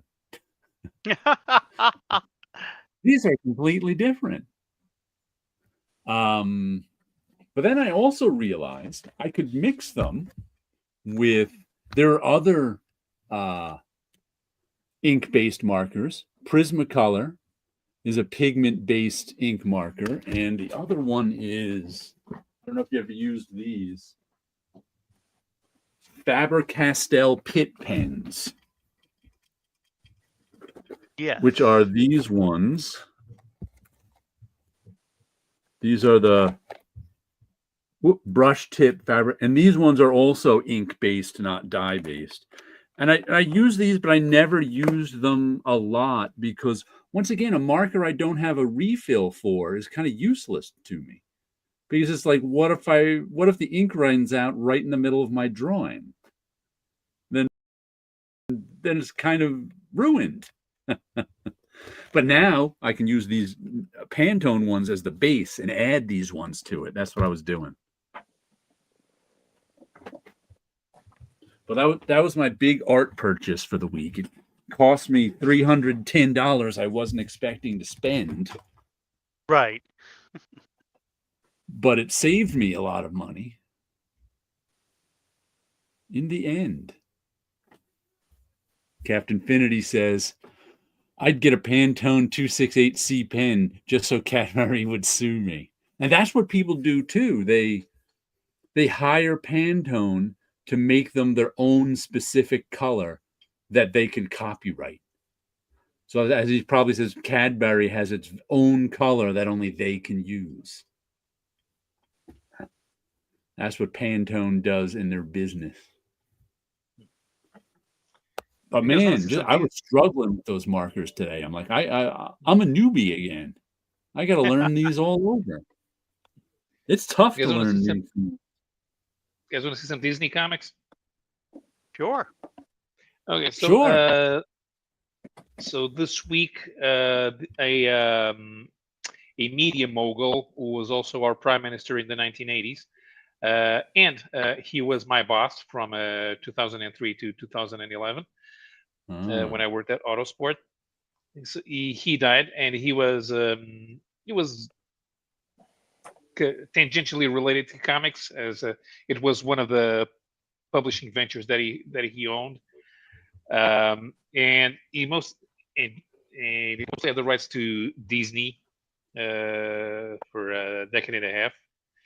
But these are not regular Disney comics. These were published with the Sunday newspaper as free inserts. They're 16 pages. The covers are newsprint as well. Is that supposed to be Mickey Mouse off model? No, there's a European Mickey Mouse strip where he teams up with this Sherlock Holmes analog called the Sleuth. And these stories, I don't think they were published in the US on a regular basis. They kind of have these are Swedish stories. They have the S here on the, like Marvel. These have a. Let me see if I can show this.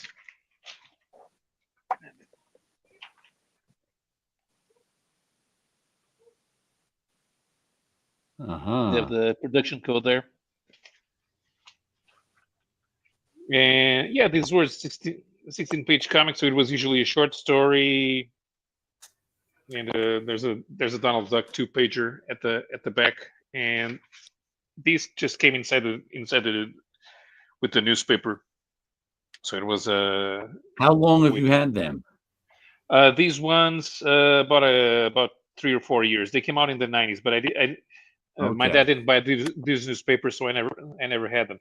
This is actually sort of volume 2 of this series, because in the 80s, the same newspaper had done a similar series, but they serialized European comics.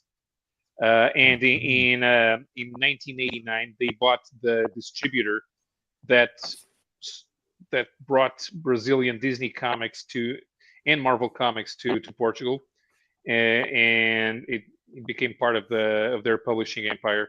So they had the rights for these, and they just made this a newspaper as well. It was another way to get.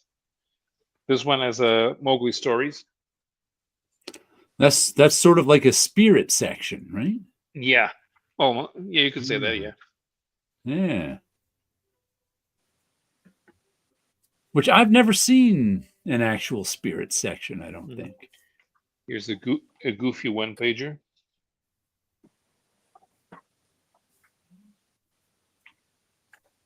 The back cover has an ad for the proper monthly comic that they put out.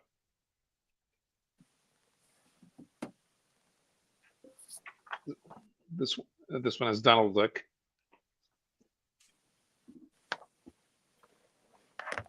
So it's what I think this may be an actual U.S. story. Can't read the this is all. Can't really tell. This looks terrible. Yeah, this is a U.S. story. Yeah, you can tell because it's an adventure story with the nephews, and they go on the snow.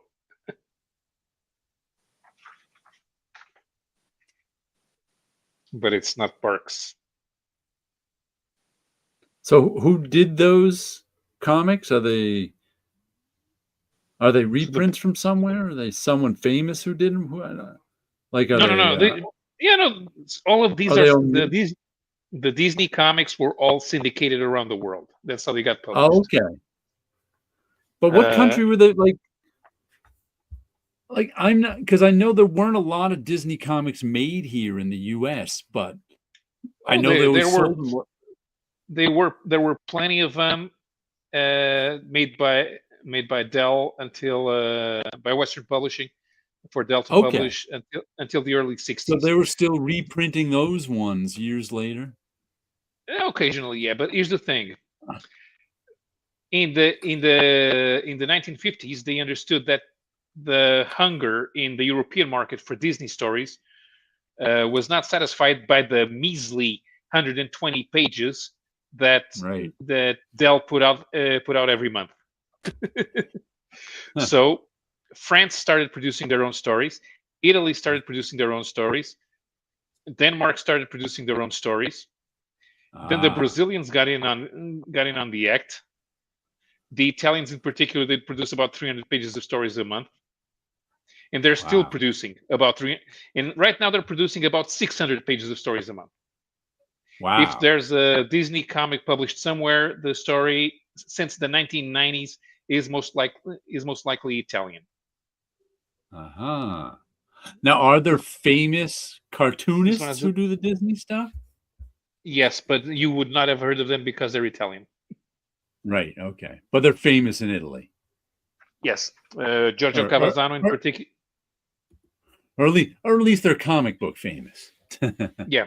As we say. So yeah, Giorgio Cavazzano is one of the most famous one. He mostly worked on Donald Duck stories and Uncle Scrooge stories. So if you look around the Indux website and go look for the personnel files, you see that most of the artists listed are Italian. Here's the funny thing: there are about 30 stories made in Italy, written by Jerry Siegel. Huh. Yeah. Wow. Let's see. Those came out in around 68 or 69. Oh wow! I have a $600 airbrush set up for purchase in the next few days that I've been trying to save up for decades. Looking forward to finally getting it all. But $600. Oh well. Oh yeah, I know what you mean. That's like that that Hate box set that I finally got this year. That I think I saved up money for like 3 years in a row, but then spent that money on something else. Before I finally got it. It's not like it takes not like it takes some decades to save up $600. It takes some decades to save up $600 for that airbrush. Always finds better things to spend it on. I haven't touched an airbrush since my college days. I used to have an airbrush and compressor. I got airbrush and compressor for Christmas one year. Just out of college, I got it, and I used it for a little while, and then there was an attachment to the compressor that I could attach to my triad markers, and for a while I was coloring comics that way, special pinups and stuff like that with the airbrush for the background.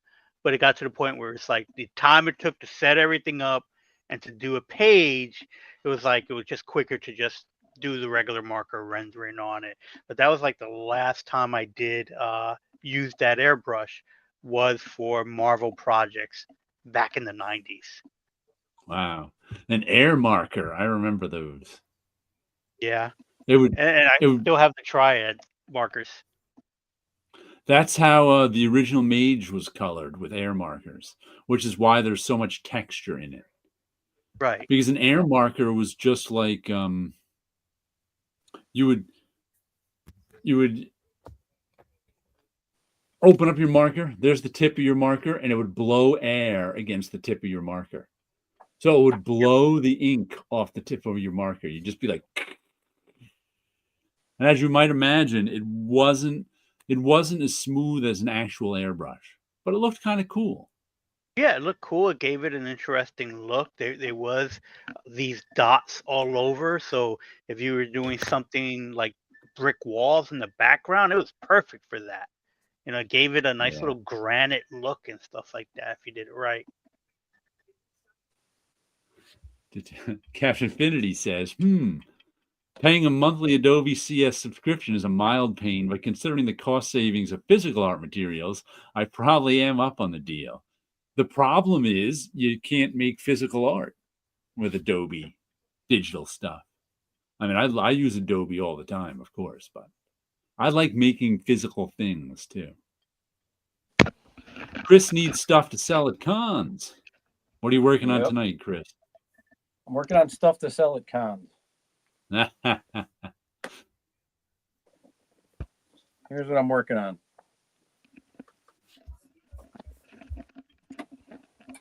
Let's see. Ooh, Youngblood #1. Sketch Nice. cover?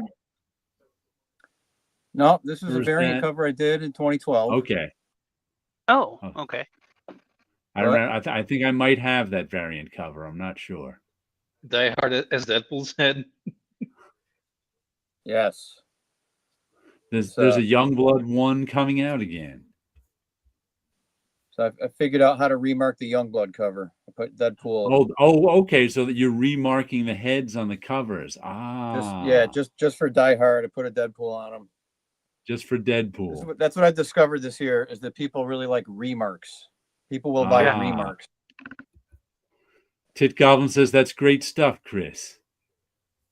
Thank you, Goblin. I cannot say the whole name. Captain Infinity says true, but I still buy my favorite ink pen, an A3 sketch pad for rendering chains.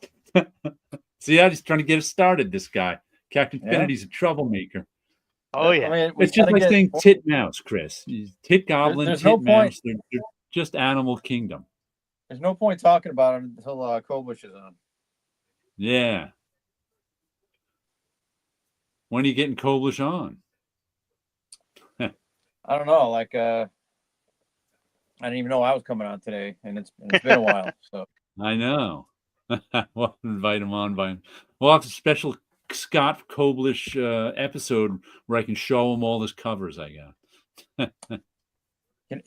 everyone can ask all the questions about the Scott Kobush covers and the Scott Kobush work. Tit Goblin says people here call me Derek. Derek is Derek still a goblin. Rick Goblin. Derek Goblin. So continuing my shopping in Pennsylvania, I also got from that same store called MPC Comics. They had like I said, they had dollar bins, quarter bins, and stuff like that. So I picked up a bunch of these books that are toy-related books from Marvel Comics. These are the Starios. So they had the first four. They have the 4 issues. It's a 4-issue miniseries based on a toy line. With I a picked big these up. UPC code over the label. Completely. So this way here, they know which bin it came from. So that information is all there. So I'm sure they probably do conventions and they bring these bins out there. I'm saying they could put that on the back, maybe. Yeah, I agree with you. But it was like, so these are what they look like. So I got Storios, those first 4 issues, 3 issues from DC's Power Lords, which again, another toy series. And the toy series is making a comeback. So that's issue 1. Here's issue 2.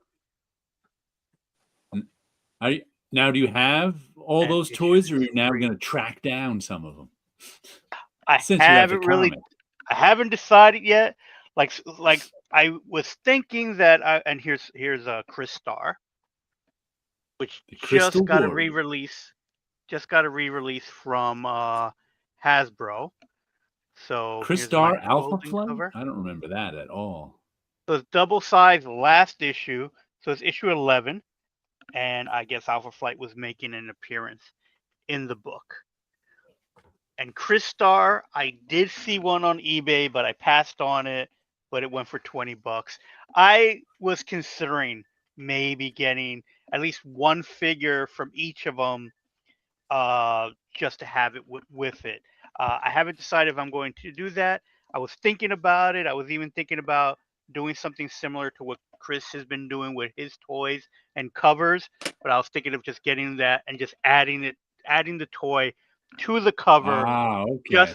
just for a display purpose for myself.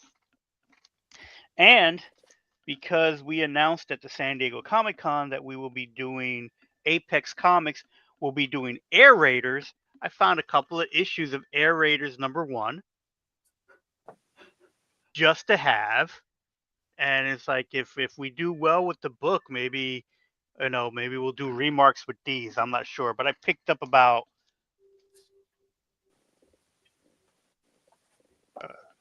about 7 of them from that shop, and issue #2. So I still got 2 more issues to find to have a complete collection of Air Raiders. And again, just because I was in a different state, different town, and just checking out their comic book shops, so I was able to pick up a whole bunch of stuff extra for myself as I was going along with it. And one last thing I'll show, and then we could go back to the regular comic books. If you guys heard of Ollie's at all? Oh yeah, they're the ones who Marvel and DC shuffle off their remaindered stuff to. Right, and so you could get comics, mostly trade paperbacks, hardcovers at Ollie's. Right. And I got some action figures. I got some you can get Star like a Wars $50 hardcover for $20. Something like that. So I got some Star Wars figures from there, but more importantly, I got this, which is the size of a tombstone. Ooh. It's the Frank Miller's Ronin book. Wow. And this thing is huge. It's heavy. It's all 6 issues in the practically the original art size.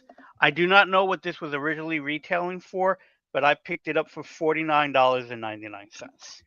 Why is Terrence Trent D'Arby on the cover of a Ronin comic?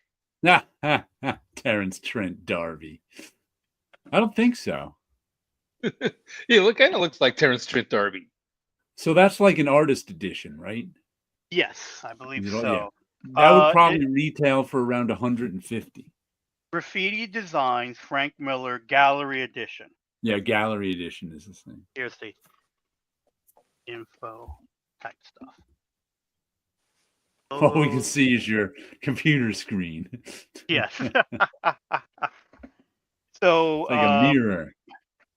So my buddy Tom picked up one as well, and he opened his. There's even like, not only does it's the full size pages. Let me peel this off so we can get a better look at it, because I was planning to open it anyway. But there's also some pages that will open up like a triple to it. So there we go. Oh, that's right. There was an explosion page. So it's still shiny, of course. Yeah. And there's spot coloring on this. Spot varnish. There you go. And so, of course, it's in black and white. I'm going to have to get like a table just for it. And just like look at a page a day or something. Right. Look at that. So dual shade paper, that is. Yes, he used it all over this book. And there's even parts of the book where he talks about where there is like he replaced artwork. But let me get to that double page thing here. And so it opens up, okay, and then this opens up more Wow. as well. The fold-out explosion. There we go. And that's in color, where the rest of the book is in black and white. And then, of course, you got everything from the stickers, not the stickers, the corrections on it, the name, Yeah, the whiteout, registration marks, the registration marks. whiteout, all that stuff is part of it. So I'm going to have to do a video on the book itself where I can put it on my art desk and do the show the pages as we go along, just because it's so big. But there was a page that was interesting because they talked about how he had replaced the artwork on one of the pages near the back.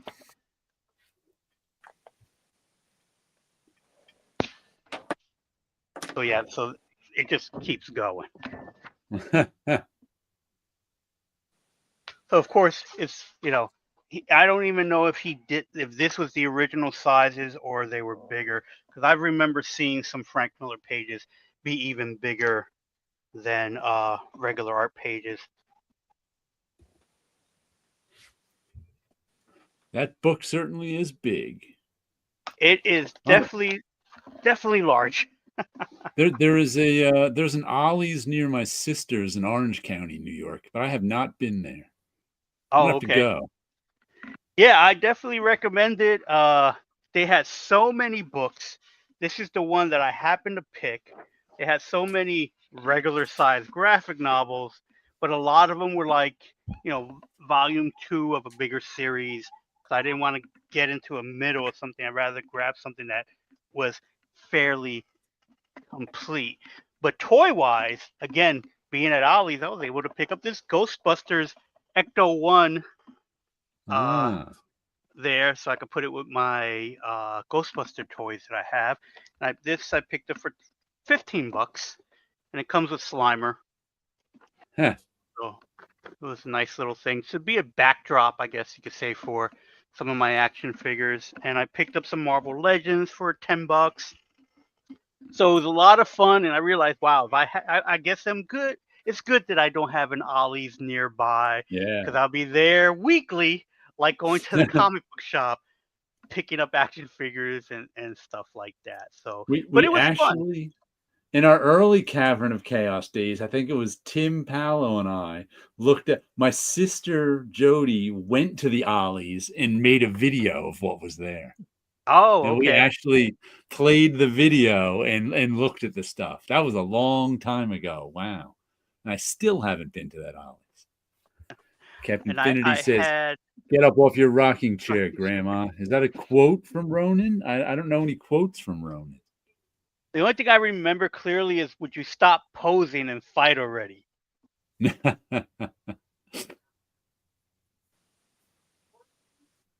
But I enjoy Ronin. That was at the cusp of him changing his art style. Yeah. And I see in it a lot of Akira influences. I don't know if it was. That's what I'm seeing in his art. That's what what I call his organic phase of artwork, where they weren't just buildings. They were just like, it looked like living creatures that were these domes and stuff like that, as just part of the architecture that he was doing. Ronin is the reason Dark Knight Returns was underordered, because Frank Miller was a superstar after Daredevil, and the first thing he did after Daredevil was Ronin for DC, and everybody was expecting the same. They were expecting more Daredevil. Right. And Ronin is not more Daredevil. And it kind of, I don't want to say it flopped, but it underwhelmed. So then his next project after that was Dark Knight Returns. And everybody was like, And once again, Dark Knight Returns is what made Batman a big hit again. Right. It's not like it's not like it was Batman was not a fan favorite before. It's not like there weren't Batman fans. I don't want you to think that. But it was not on the same level as the X-Men and Teen Titans and Miller's Daredevil and stuff like that. So that's why people were and like I said, Dark Knight, non-returnable, comic shops only, expensive book. Ronin kind of underwhelmed. So that's why Dark Knight 1 was underordered and became an instant sellout, and everybody wanted it and you couldn't get it. Yeah, So. I kicked myself because I picked up Dark Knight Returns #1, flipped through it. The art was too weird, and I put it right back on the rack. And it wasn't until issue 3, a buddy of mine's like, "Oh, you got to read the story." Like, I didn't like the art. No, forget the art. Read the story. And so I went looking, and I think the first issue I bought that was first printed was issue 3. Issue 2 and 1 was already like 3rd, 4th printing. Issue 1 might have been 5th printing by that point. Where I was like, wow, this is really good. But I was so turned off by the art. And then Ronin I discovered a little later. And I enjoyed that more art-wise. Yeah. But it was in that in-between Daredevil and Dark Knight Returns where it was like, I didn't appreciate the Dark Knight Returns when it first came out. It's a quote from Terrence Trent D'Arby. That's even better. The Brazilians. I know the name. I after. couldn't name a single.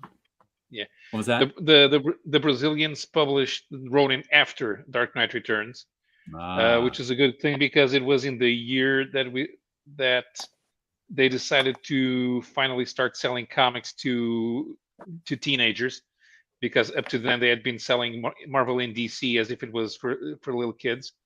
Huh. And well, there was a new assistant editor at the time, and that guy was in charge of the let's call them deluxe format publications, which is what if you release the comic in US size, it was a deluxe format, and of course it did have better paper.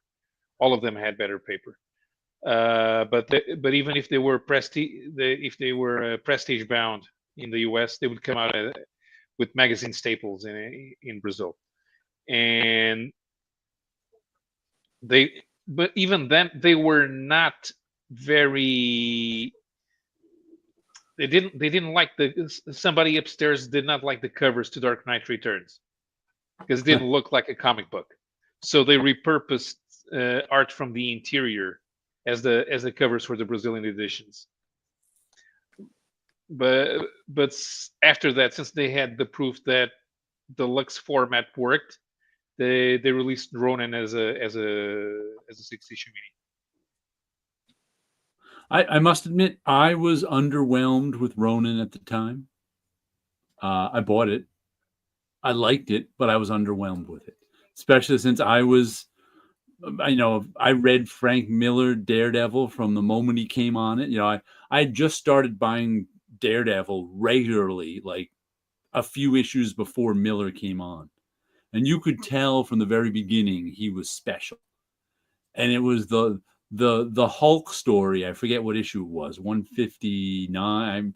The issue where he fought the Hulk, that I really went, wow, this artist is something special. And I think Roger McKenzie wrote that early stuff. And then Frank Miller started writing after that, and it just became better and better and better. And then Ronin came out, and it was a little underwhelming.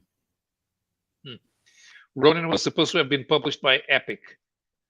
Really? The Epic Comics launch was supposed to be only the superstar artists at Marvel had. Right. So it was Dreadstar by Jim Starlin. It was going to be Star Slammers by Walt Simonson, and Ronin by Frank Miller. Uh-huh. But then Jeanette Kahn took Frank Miller out to dinner, Huh. and there he was, and there he went off to DC. And Huh. Walter only didn't do an ongoing Star Slammers. He only did the graphic novel. So Right. the epic launch was a bit underwhelming because all they had was Jim Starlin, and while Jim Starlin had his fans, there was nothing big by Jim Starlin in the stands at the time. No. So Dreadstar just didn't cut it. The other thing was Alien Legion, which was a concept by Carl Potts that Carl Potts was not interested in writing. So he shoved it off to Chuck Dixon. Carl Potts was That had some listed as nice art, I producer. remember. Hmm? That had some That was nice what? art, Alien Legion. Who drew that? Yeah, it did. No, who did it? Oh man. So Chuck Dixon. No, Chuck Dixon was not the original writer. Who did the original Alien Legion? 'Cause I remember liking the art on Alien Legion, but the story, I can't remember if Carl Potts drew any of it, but Carl Potts was a good artist. So Carl Potts was listed as producer. He owned the material. He had come up with the concept and the characters. Alan Zelenitz Okay. wrote the first arc. Frank Scirocco did the art. Ah, yeah, he was pretty good. I think he was one of those guys who couldn't do a monthly book, though. Yeah, and Alien Legion was bi-monthly. Yeah. He may have fallen behind even then. Mm-hmm. Then for Volume 2, Chuck Dixon was on board. Yeah, but that was the problem. Since nothing was a hit from the beginning at Epic, Yeah. they start. Okay, let's do some Marvel stuff for Epic, and they got Frank to come back and do Electro Assassin. Yeah, I bought them. I love the Epic magazine. I can't even remember most of the comics that came out from Epic, but the Epic magazine was one of my favorites when I was in high school. Yeah, I enjoyed the They were magazine, trying. and I enjoy some of the Epic titles. Alien Legion was Yeah. definitely one that I was getting. Dreadstar Gru had the one? debuted. Yeah, Gru. Yeah, they Gru, picked. yep. They got Gru, they got that's Gru from right. Pacific. But there's just the thing. Kevin- Gru was always a cult hit. It was never a sales success. Yeah. I think it made it Kevin- onto the top 50 at one time, but not in the beginning. Captain Kennedy still has issues 1 to 20 of Alien Legion somewhere. Yeah, He loved it. That's the entire volume 1. Yeah. Yeah. Dreadstar had debuted in a story that was being serialized in Epic Illustrated. The Metamorphosis Odyssey. He was not Yeah. the main character, but he became the breakout character. So Right. Starlin brought him back. Also, there was a graphic novel. Who published it? Eclipse or someone? The Price. The Price With, was published by, with another character from Dreadstar. Siggy. Yeah. I can't remember the guy's name. Ziggy Darklock, which tied in with the Marvel graphic novel Right. that served as the Dreadstar launch. Mhm. There was a few things that were in Epic, which were reprinted as graphic novels. Something called the Sacred and the Profane. I have a vague memory of that. Yeah, and Is that Pepe Ken Moreno's. Stacy? No, I think it was Dean Motter. Dean Motter? Okay. Ken Stacy had one in Epic magazine too. That I can't remember. He did. Yeah, and Pepe Moreno had serialized Generation Zero in Epic Illustrated, but the graphic novel was published by DC. Yes, I think I have the graphic novel. Yeah, and the Marauder the She-Wolf story was repackaged as the Marauder graphic novel. It was published in. There were 2 storylines in Epic, and the first storyline was repackaged as the graphic novel. Mm-hmm. Let me run through a few comics here. We got the 2nd issue of MurderCon podcast. Jeremy Juan, Mike Tisserand. This is the one where people listen to a murder podcast and end up murdering people. It's a horror book. There's some nice murder going on. And then they wake up and have like no memory of it. Ignition Press. I don't know. Unlock the story of, I don't know why. I guess they're individually numbered issues. But this one, I'm going to continue with this one. It's a good series so far. Sort of a murder, mystery, horror. The latest issue of Lazarus Fallen. Number 5. This one's terrific. Michael Lark, Greg Rucka. Good stuff. Our story takes place in the future where families run the world. There's different families in different regions, and they have the Lazaruses are basically their genetically altered superheroes, super warriors, you'd call them. And forever Lazarus, this one family has gone rogue. She's been rogue for like 4 years now. She's just kind of wandering, trying to figure out what to do. So I don't know what way that story's going in. And then we've got Escape. Issue number 3. Rick Remainder, Danielle Acuna. And this is the one that's anthropomorphic animals in World War II.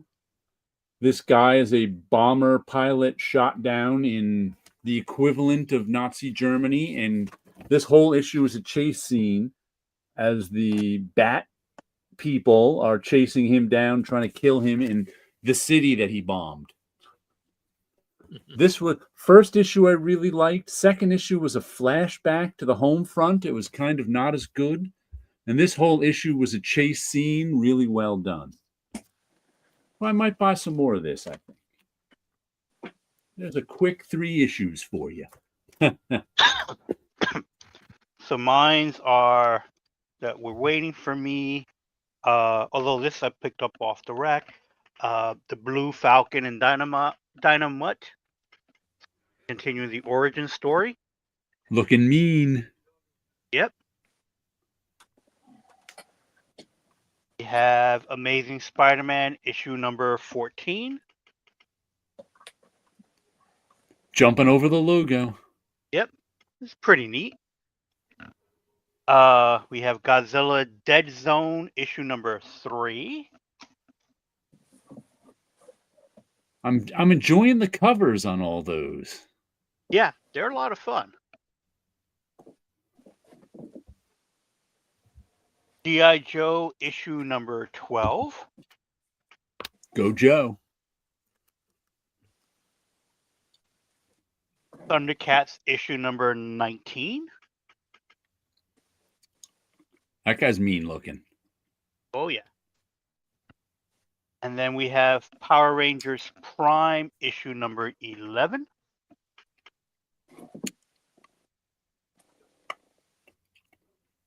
Hard to tell what's going on that cover, but it's the guy in the center and the Power Rangers are trying to pull him down. And then last but not least, we have Gotcha Man issue number 13. Lucky 13. Yep. And that is my comic book haul from the comic book shop in New York and 3 comic book shops in Pennsylvania. That is a lot of stuff. There's one comic it was a big. I don't know if this is going to come across on video.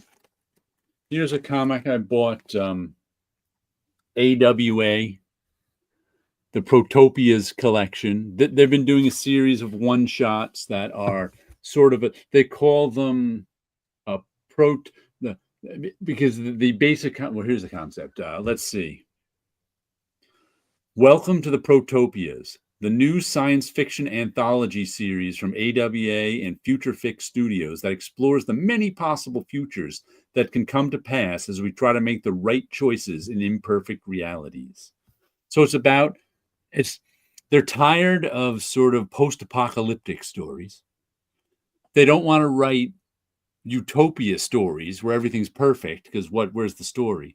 So they're writing stories of people trying to make the world a better place.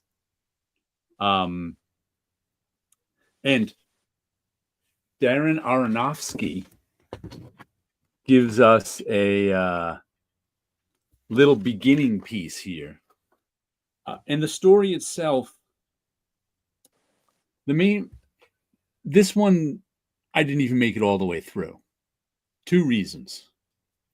First reason, it's an origin story, and this character is sort of, she's almost Ms. Mystic or Swamp Thing, because it's like an environmental story where she's a scientist studying mushrooms, and the fungi intelligence takes her over, and she fights back against people who are destroying the environment. But the main problem with it is the art. I don't know what it is with this art. I don't know if it comes across, but it looks a little blurry. And I think it just might be even this back cover. And I think it just might be the style. I think it might be, there we go, the way, I don't know if the artist is drawing this digitally. But I had a hard time following the story because of the blurriness. And the lettering is razor sharp. So it's not a production problem overall. It's a production problem with the art. And the drawing is all fine. But the art printed blurry. And like I said, I think it might be because it's drawn digitally and she's just using a sort of blurry digital line or something. I don't know. I've never really seen anything like it. And it also suffers from, could be physical. I don't know. In the back, there's sketches that are physical. The layouts are physical. But I don't know why. It could have been done on terrible paper. I really don't know why it came out so blurry, but it also, because of the blurriness, the lack of inking is emphasized. Like the craft of inking has sort of left a lot of comics in that there's plenty of good drawing in it. But the one of the jobs of the inker, which now a lot of times falls to the colorist, but the colorist didn't do that here, is to clarify things. If there's something you have to clarify what's important in the panel with your inking. Ink this part thicker, this part thinner, that sort of thing. That wasn't happening here, and with the blurriness, it made it for a tough read. Yeah, Tit Goblin says, that would drive me crazy trying to get through that. I couldn't get through it. I stopped reading about 10 pages in and flipped through the pages and enjoyed the story as told by the art. But I mean, she goes on a mushroom trip. She gets fungus powers and now can help the earth fight back against the people cutting down trees. Huh. Yeah. Tit Goblin says, when there's no inker defining the image, it loses me. The whole comic just goes blank. Yeah. 62 Lefty Blue says, Jared's keen eye is akin to a musician hearing a song and detecting auto-tune. Yeah, kind of like that. You're like, I don't like, but like the blurring. I like the concept. I like the idea of different anthologies, but this one let me down. Hopefully, I think I got one more in this series earlier. Forget what it was, but it was solid. That one. It's one of those things I really want to help the artist out. I really want to help them get their art not look like that, because the drawing's fine, but the blurriness. Just looking at that may have happened somewhere in the coloring stage. Could have. And the coloring style looks almost like they're trying to go for an animation style. It almost looks like when you take an animated cartoon and try to make a comic book out of it from the screenshots. That's what it's reminding me of. So I don't know if there's something. The softness comes from the coloring, and then maybe it's printed from that. It's the only thing I can guess. If it's Karen Grant is the artist who did the coloring too. Because the cover doesn't look as soft. The line isn't nearly as soft as the inside. So you're right, it could have happened at the color stage. And so that might have been a style that was. Who wrote that? Story by Catherine Murdoch. Script by Michael Coast. I have no idea. I've never heard of any of these people. No, I haven't either. But overall, it was also too origin story for me. You know, every origin story is the same. First, you're not the thing. Then something happens. Then you are the thing. You know, it's like I've read enough origin stories that I'm like, all right, I know these beats. I guess it would help since they're trying to do science fiction. They shouldn't try to make it character based. Yeah. I don't know. Like I said, I just wish they had that. It needs to be remastered. Let's get that art looking good because I don't like the blurriness. Titgom, I got a Matt Kint Bad Idea comic this week that was a double issue. Can't remember the name, but it had a black cover with a severed head. The art was great and it was nice to get a fat book. I've been ignoring all the Bad Idea stuff, but I like Matt Kint's stuff. And I might have worked on that. I think I probably worked on that one. It's just coming out now because a lot of the stuff I worked on last year before I quit is finally coming out. And they're getting distributed through a comic distributor rather than self-distributing. So comic shops can get them easier now. Oh, there we go. Mm-hmm. Have you gotten any comics lately, Chris? No. You didn't get any freebies at the conventions? Freebies? What conventions Freebies? Like going someone to? coming over and say, "Hey, Chris Jerusalem, I'm a fan. Here's my comic." No. Save One, Tit Goblin? Oh yeah, I think there's some Save One has been published other places too. That might be a collection of Matt Kint stories. I think Save One was the one where the guy, it was like he was in a video game. He could create save points. So if he messed up the mission, he could go back to the save point and try to fix what he did wrong. I think that was Save One. If memory serves.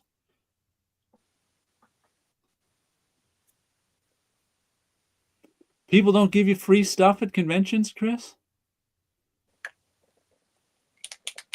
I mean, it's happened in the past, but not this year. Not this year. Do people expect you to give free stuff at conventions? Sometimes. How did you do money-wise? You were just at the Baltimore Con? Yeah. How did you do money-wise? Did you make some money? That's good. I did well because, I cracked the remark code. Ah, that's what people were liked best, were the remarks? Yeah, well, I've had comps from the last 5 years when I do one-page backup. Right. Daredevil had a one-page backup. Elektra had a one-page backup. Venom had a one-page backup. Spider-Verse had a one-page. So I had all these comps, and I'm like, I put them out on the table, and they're just comics that I clearly didn't draw because the cover art does not match me, and so I didn't have a way to sell them. And then this year I thought, oh, okay, I get it.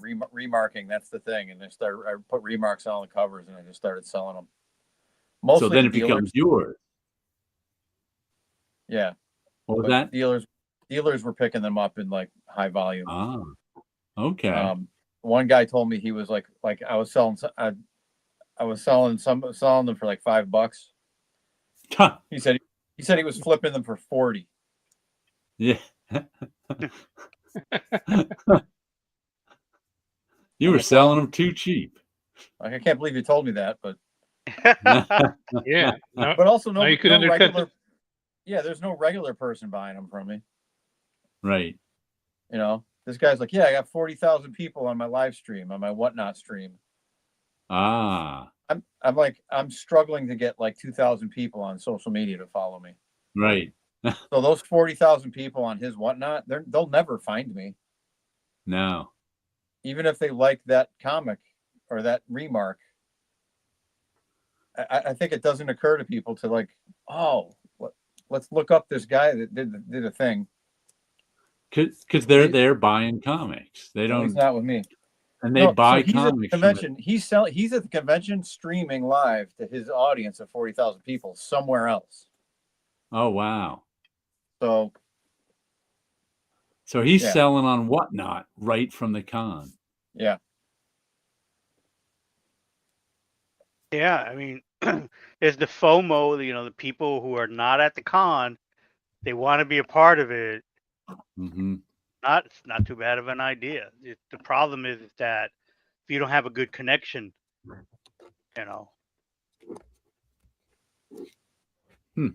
that Let me happened to knock you once. through. Let me knock through my last three. I'll show you. Creep Show, Volume 4, Issue number 2. I like all these Creep Show covers, I gotta say. They do a lot of good covers on this book. that is a good cover. Dead Samurai, a Bill Sienkiewicz cover. This one is historical fiction of samurai versus zombies. Enjoyable. And Exquisite Corpse, number 6.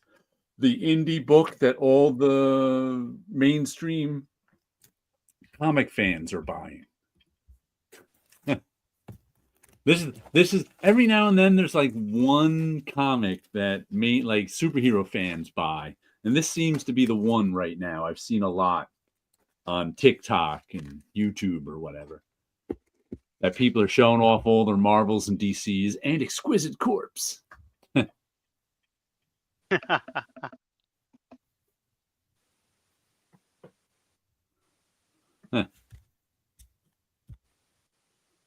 Now you got to do some remarks of Magic the Gathering cards. You can get these real cheap. They got Spider-Man ones. And as it turns out, there are Chinese Pokemon knockoffs that you can remark to. Do people, maybe I thought like, okay, you got to draw the line at some kind of work that you're connected to. No. You can just remark anything. You do not have to draw that line. Magic the Gathering card fans will like a Chris Giarrusso drawing on a Magic the Gathering card. That sounds suspiciously like you would sell a million prints. And they're dirt cheap. They have what they call penny cards. You can get 1,000 of them for $25.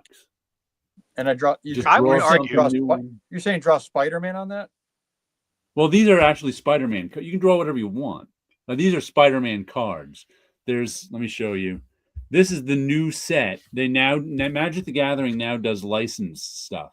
So they just came out this month with Spider-Man. I bought both of these. They cost me $1.50. Have you seen anybody remark those cards and sell them for? Yes, they make custom Magic the Gathering cards. There's a whole business of people they're redrawing the whole card. I've sold custom Magic the Gathering cards, not remarked, but with different art on them.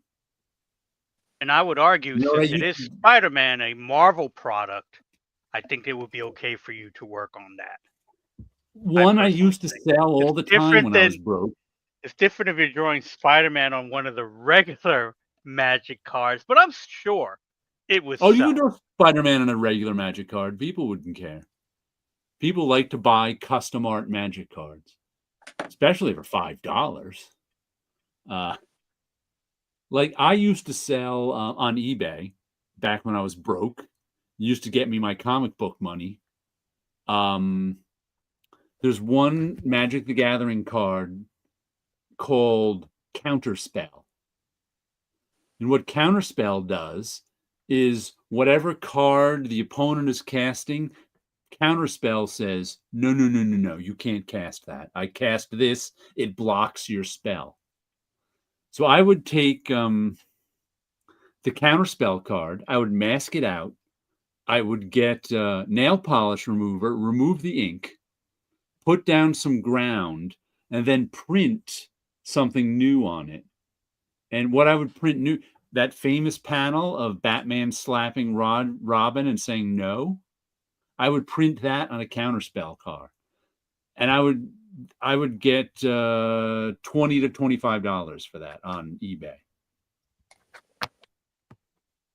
So a Chris Jeruso remark card could probably do some business. I have to look into that. Especially since you're sitting there at the table and people are looking for things for you. And like I said, I probably have 2,000 Magic the Gathering cards that let me see if I can find one to show you the other project that one day I'm going to sell, but I just did these for the heck of it. Things are buried. Where are my penny cards? Let's see. Is this them? Here's my box of custom the Magic the Gathering cards. Oh, do I have one of those counterspells in here? Let me see what I have. Oh, there's Andre the Giant on Giant Growth. I just used to make these up. Control Magic. All your base belongs to us. A famous early meme. Meme, song. Oof. Those are MySpace stuff. Lab Rats is the guys from Big Bang. Here's a random one. Let's see. I put Scrib Sprites. I put the Wasp Woman poster on.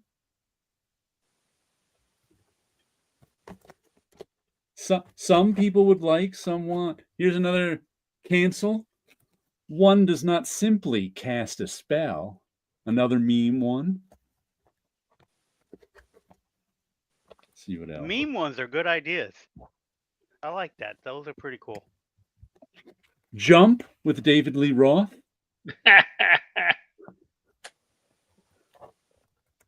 What else do we have here? Unsummon gives us Bye Felicia. Oh, hold on. Bye Felicia. And I could get $10, $15 for these. What do I have here? This is the first Trump administration. Act of treason. I got Donald Trump for you on act of treason. And where are these? So I would make those. And you could all people buy those? Yeah. They would buy those online. Here's some I actually drew on. Nobody bought these because I'm no one. That's done with an X-Acto knife. So that's scratched in with an X-Acto knife. Or you can use paint markers right over something. The swamp. Nobody ever bought my art. No one cares about my art. There's another scratch board monster. Yeah, you got to make more memes. Yes. Yeah, the memes, I think, is where it's at. I am not popular. The memes are. You go to the con and you put up a sign saying, "Buy There's my a naked memes." one. Naturalize. and I even have, where are the other ones? Oh, these ones sold. Shock with a Pokemon on them. Because it was like the lightning Pokemon with there's Lanalar Elves with the elf from Lord of the Rings. Whatever her name was, I can't remember. Oh, this is one of my favorites. You're making all these? Yeah, I made all these. Ornithopter, Thanos copter. What do you just print them out? Yes. There's a way you can look up. You got to strip off the ink, prep the ground with something, and then put them in your printer and print on them, and then put sealant over them. I used to do this all the time when I was broke. They're a bit of work to do this way, but I found out how to do them online. There's Soldier. There's Commando Arnold. Well, I think you're the only person alive that can get your printer to line things up right. No, I've learned how to do it on YouTube from someone showing me how to do it. So you and that guy, that's it. Yes. It takes some doing, but I know how to do it. Let's see. Penny cards. I can't find the ones. Paste up, match up. Oh. These are my paste up mashup ones that I spent some time during COVID doing. Chris is right. When I printed high school projects, each A4 sheet had its own margins, because then I had to bind it. I'm a professional production guy. I know how to do this stuff. I was a high school student. I was lucky to have a printer. This is what I spent. This is what I spent a winter break doing once. I would take old comic book panels of battered comic books I had and just paste them in there. These I never tried to. That's from Avengers 158. I don't know why this amused me so much, but I did a whole bunch of them. There's the Vision's Eye. So these are just pasted on here. I'm mad. Sometimes I'd get little bits. There's another Vision's Eye. Where's some that aren't this issue? That's all that issue. Oh, I think I haven't broken up by issue. You should have blown those up as Magic the Gathering cards with Marvel art on it, and you should have gone to an art gallery and call yourself Roy Lichtenstein Jr. There we go. A man called Nova.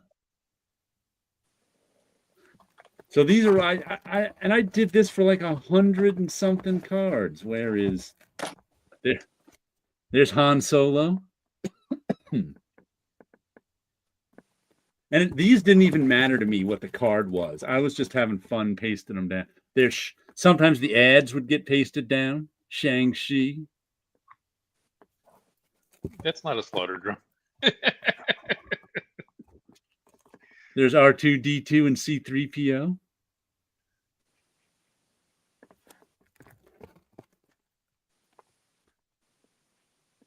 Master Luke, there's just a nice... Master Luke, I fear this represents more input than my comprehension circuits can assimilate. Just picking panels from comic books that I have that Tit Goblin says painting on old cards is fun. Mini blank canvases. You almost sounded like the comic book guy from The Simpsons. Reading that. Yes.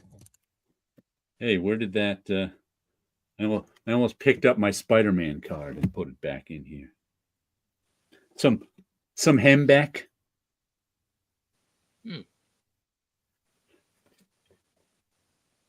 But yeah, Magic the Gathering cards are perfectly legitimate stuff to draw on.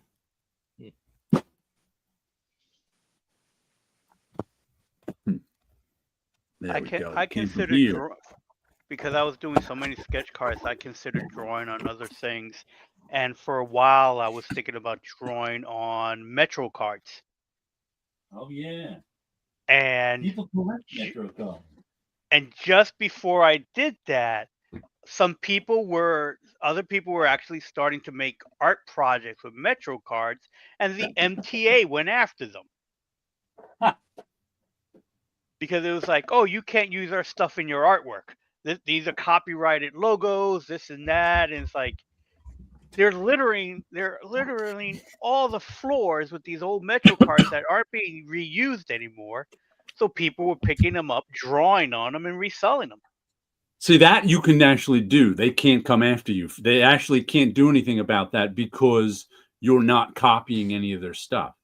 You're allowed to reuse anything you want. That's settled law.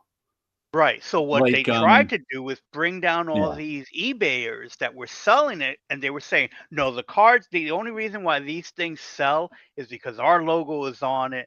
They attempted to Yeah. go after the people, but it was like, no, this people happen to be using this, but they're not selling them as Metro Yeah. cards because there's no And money as long on as them you're anymore. not, you cannot get somebody for copyright infringement if they're not copying anything. Yes. That's just basic logic. Because I know that from Magic the Gathering cards. Because if Right. if you copy something of a Magic the Gathering card, they can have eBay take it down. But if you're doing something on top of a Magic the Gathering card, that's perfectly legitimate. Right. Yeah, so it's like I remember when that happened, and it's like, why is the MTA doing this? And it was like, all right, I'll work on the cards at some other time. Now the cards don't exist; they're gone. Yeah.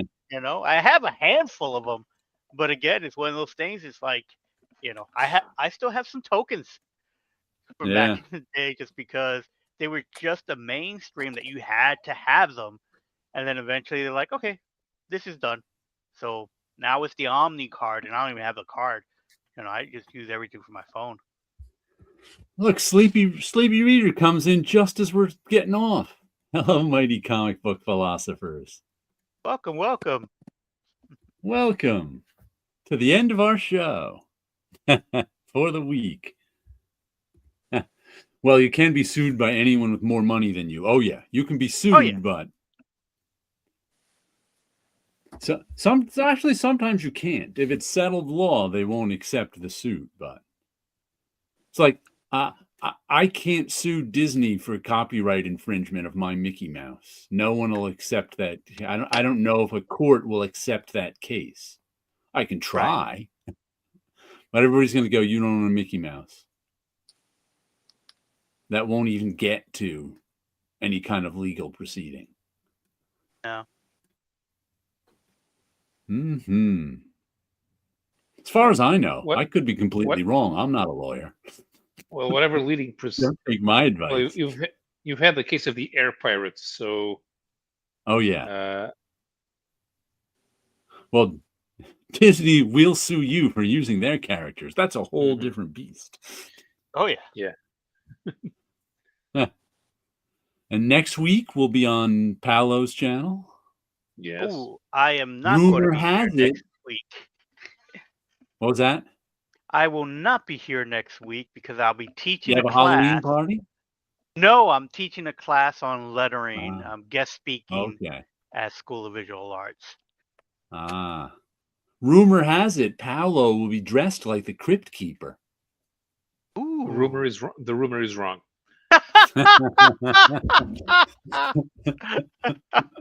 I will be dressed in a button-up shirt. Will it be buttoned up? Well, I don't have the knack for it anymore. You and me both. Today's selfie I took was shot from underneath, and I was like, "Ooh, I'm old." Shot from underneath, so you can see the trees up on top of me. Ooh. You can bring your All jacket, right, well, or the jacket can make you wear it. Hey, well, everybody have a good colorful. week out there. Here's some balloons for you. And some more confetti. Have a good one. We'll see you next week on Paulo's channel. Paulo care, has been in everybody. a Halloween mask all these years. Yes, this is not my real face. All AI. Are you